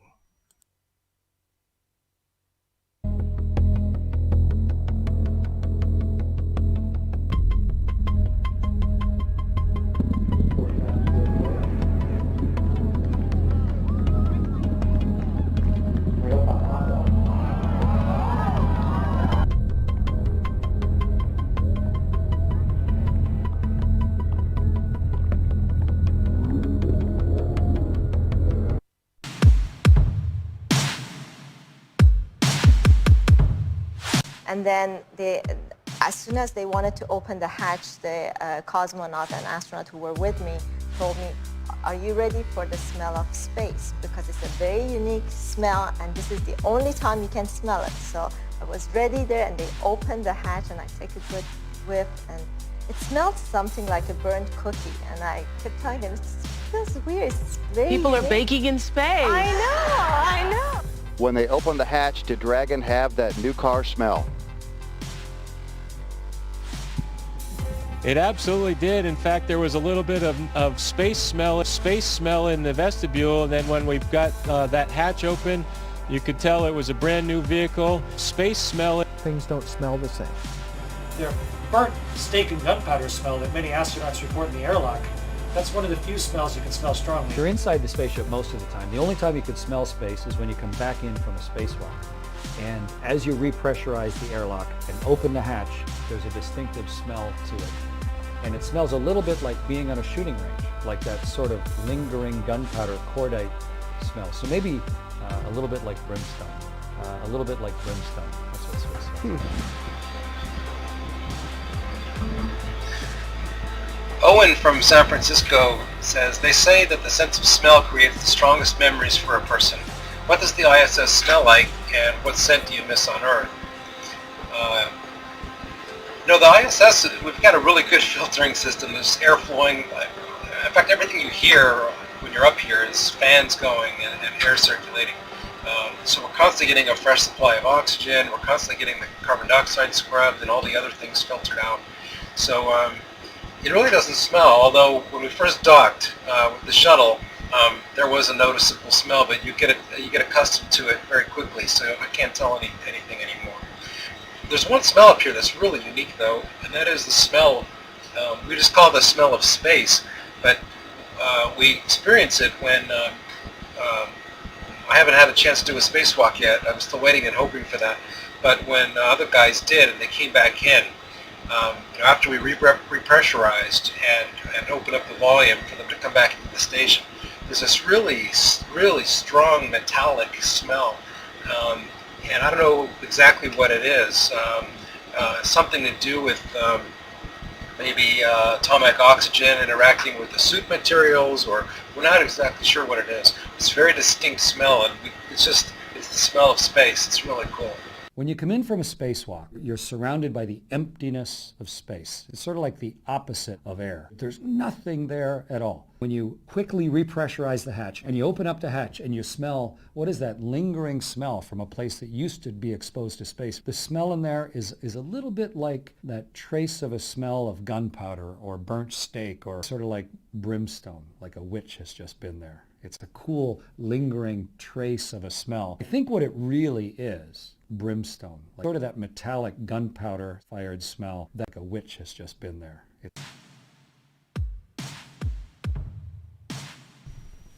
And he will imprison those angels who have shown unrighteousness in that burning valley which my grandfather Enoch had formerly shown to me in the west among the mountains of gold and silver and iron and soft metal and tin. And I saw that valley in which there was a great convulsion, and a convulsion of the waters. And when all this took place, from that fiery molten metal and from the convulsion thereof in that place, there was produced a smell of sulfur, and it was connected with those waters. And that valley of the angels who had led astray mankind burned beneath that land.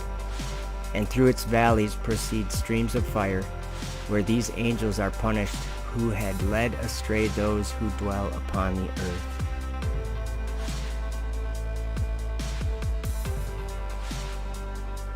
And God said, "Let there be a firmament in the midst of the waters, and let it divide the waters from the waters." And God made the firmament, and divided the waters which were under the firmament from the waters which were above the firmament. And it was so. And God called the firmament heaven. And the evening and the morning were the second day. The weird part about it is space is so incredibly black, so incredibly dark. It's a bottomless pit of deep black. Almost so deep it almost has a texture when you look at it. And Even darkness which may be felt.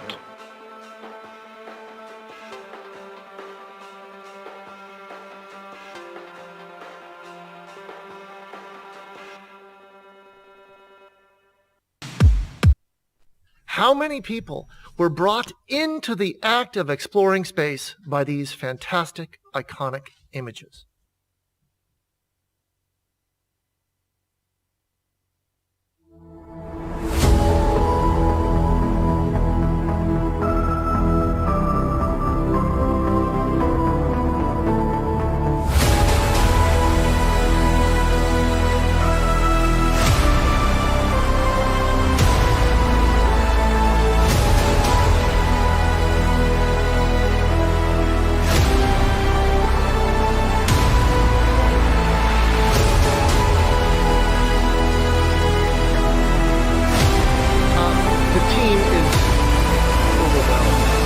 Excitement and joy to have successfully landed another rover on the surface of Mars.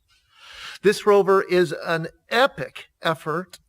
It represents 8 years of hundreds of engineers at the laboratory, thousands around the world, a total of over 4,000 human years of investment. When we do such investments, we do them for humanity, and we do them as a gesture of our humanity. When I think back on our human space exploration, I am brought to remember the images that bring us as humans into that process. The first of which is the iconic image of Buzz Aldrin taken by Neil Armstrong on the Sea of Tranquility on July 20th of 1969. We were there with Buzz on the moon in that image. The next is Saturn, seen from Voyager 1 spacecraft, looking back at the planet after the first encounter. As a youth, this image brought to life the experience of space exploration. Another one from the 90s, the beautiful Pillars of Creation, taken by the Hubble Space Telescope, The image released April 1st of 1995. For we wrestle not against flesh and blood, but against principalities, against powers, against the rulers of the darkness of this world, against spiritual wickedness in high places. Against the rulers of the darkness of this world, against spiritual wickedness in high places. How many people were brought into the act of exploring space? And their spirits, assuming many different forms, are defiling mankind and shall lead them astray into sacrificing to demons as gods. In our efforts to engineer spacecraft and explore our solar system. And there I saw 7 stars of the heaven bound together in it, like great mountains and burning with fire. Then I said, for what sin are they bound? And on what account have they been cast in hither? Then said Uriel, one of the holy angels, who was with me and was chief over them, and said, Enoch, why dost thou ask, and why art thou eager for the truth?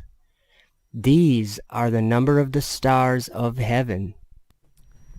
There's a misprint on the page. I think that's actually Enoch 21 that I'm reading. Which have transgressed the commandment of the Lord, and are bound here till 10,000 years, the time entailed by their sins are consummated. And he said unto me, this place is the prison of the angels, and here they will be imprisoned forever. That we might be able to someday contribute yet another iconic image to this collection.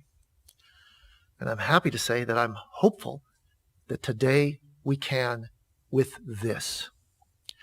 This is an image of the rover Perseverance slung beneath the descent stage, its propulsion backpack, as it is being lowered to the surface of Mars.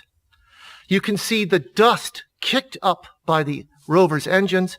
We're probably about 2 meters or so above the surface of Mars. We're still checking the timing of this image. It's just hot off the presses. You can see the mechanical bridles that hold the rover underneath the descent stage. There's 3 straight lines heading down to the top deck. And then the curly electrical umbilical that is taking all of the electrical signals from the descent stage down to the computer inside the belly of the rover. In fact, the 1s and 0s that represent this image will travel down that umbilical before it is cut and the rover is left safe on the surface of Mars. We were just kind of like on cloud 9, and all of us were just saying we were kind of in this weird dream-like state where like we can't actually believe that this is what we're seeing, like the reality of it. I mean, it was just unbelievable. And kudos to our imaging science, Justin Mackey, for getting these images up into the MSA for all of us to just like gaze in awe at. And I can't believe that I'm now seeing the rover on its way to the surface of Mars. And the science team, Pauline wasn't kidding. As soon as we got that color image from the surface of Mars, our chats just lit up with the science team saying, look over here and look over here. And that's exactly what we were hoping for. And we can't believe that we're really doing science now on the surface of Mars. Hello, congratulations on those pictures. My question's for Adam. I don't know how you got through your intro to that rover landing picture there so calmly, because it's epic. Certainly gave me chills. So many people kind of just carried on with their lives yesterday, unaware of what was going on Mars. And I wonder, how do you explain to people the sheer significance and awesomeness of that picture and this landing, and what you're going to be getting up to on Mars? Thank you. Well, thank you for the question. You know, I mentioned earlier that these things are hard. There's no doubt about that. It takes hundreds, thousands of people, years of effort. And insofar as it is that difficult, it represents a huge human lift to make this happen. So that image and the details therein really pull us humans here on Earth into the result of all of that hard work. You are brought into the surface of Mars. You're sitting there 7 meters off the surface of the rover, looking down. I mean, I don't know if you can see this. I can. The plumes are hitting the surface of Mars, kicking up little wisps of dust. You can see on the upper right of the upper left of the image and the lower right of the image, you can see these little dust plumes in that on the surface of Mars, kicked up by our engines. So it's exhilarating. It is absolutely exhilarating, and it is evocative of those other images from our experience as human beings moving out into our solar system. Those images that bring us into the process of our exploration. And I'm so happy that we can contribute another to that collection. The beautiful pillars of creation as human beings moving out into our solar system. Creation. How many people were brought into the act of exploring space by these fantastic, iconic images on our human space exploration? All of us were just saying we were kind of in this weird dream-like state where we can't actually believe. It was just unbelievable. Can't believe that, and we can't believe that we're really doing science now on the surface of Mars. Unbelievable, unbelievable, unbelievable, unbelievable. Some trust in chariots and some in horses, but we will remember the name of the Lord our God. They are brought down and fallen, but we are risen and stand upright. Save, Lord. Let the King hear us when we call.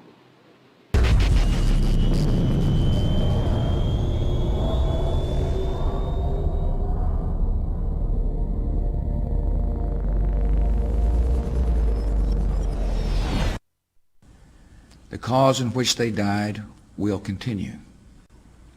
Mankind is led into the darkness beyond our world.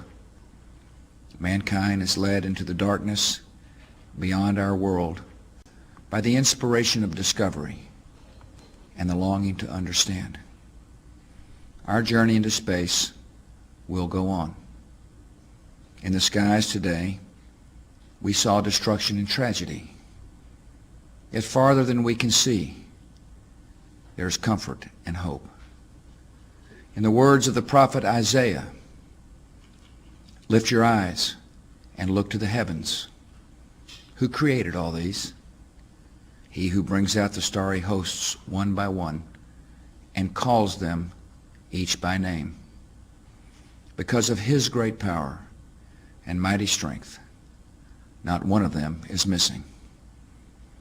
The same Creator who names the stars also knows the names of the 7 souls we mourn today. And they said, Go to, let us build us a city and a tower, whose top may reach unto heaven, and let us make us a name, lest we be scattered abroad upon the face of the whole earth. And the Lord came down to see the city and the tower which the children of men builded. And the Lord said, Behold, the people is one, and they have all one language, and this they begin to do. And now nothing will be restrained from them which they have imagined to do. And now nothing will be restrained from them which they have imagined to do.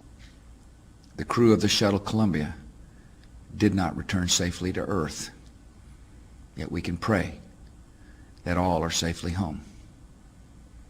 May God bless the grieving families, and may God continue to bless America.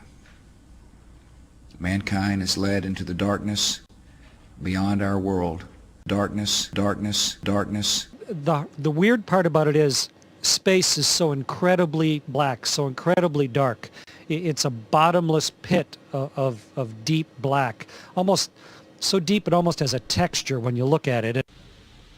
For if God spared not the angels that sinned, but cast them down to hell, and delivered them into chains of darkness to be reserved unto judgment, darkness, darkness, darkness, darkness, darkness, darkness.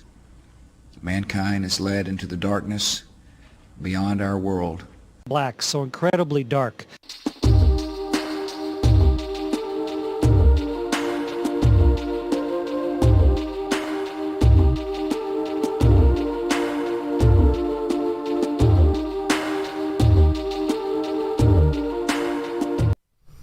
All right, guys. Space is hell. That's what I learned. It is a bottomless pit. It's an abyss. That's why they're free falling. They're in 0G, you know? That's what they think. They're just going to hell early. It's sad. So anyway, thank you guys for coming and listening. And yeah, my voice is kind of not like it normally is. So, thank you all for coming and have a wonderful night or morning or whatever it is for you.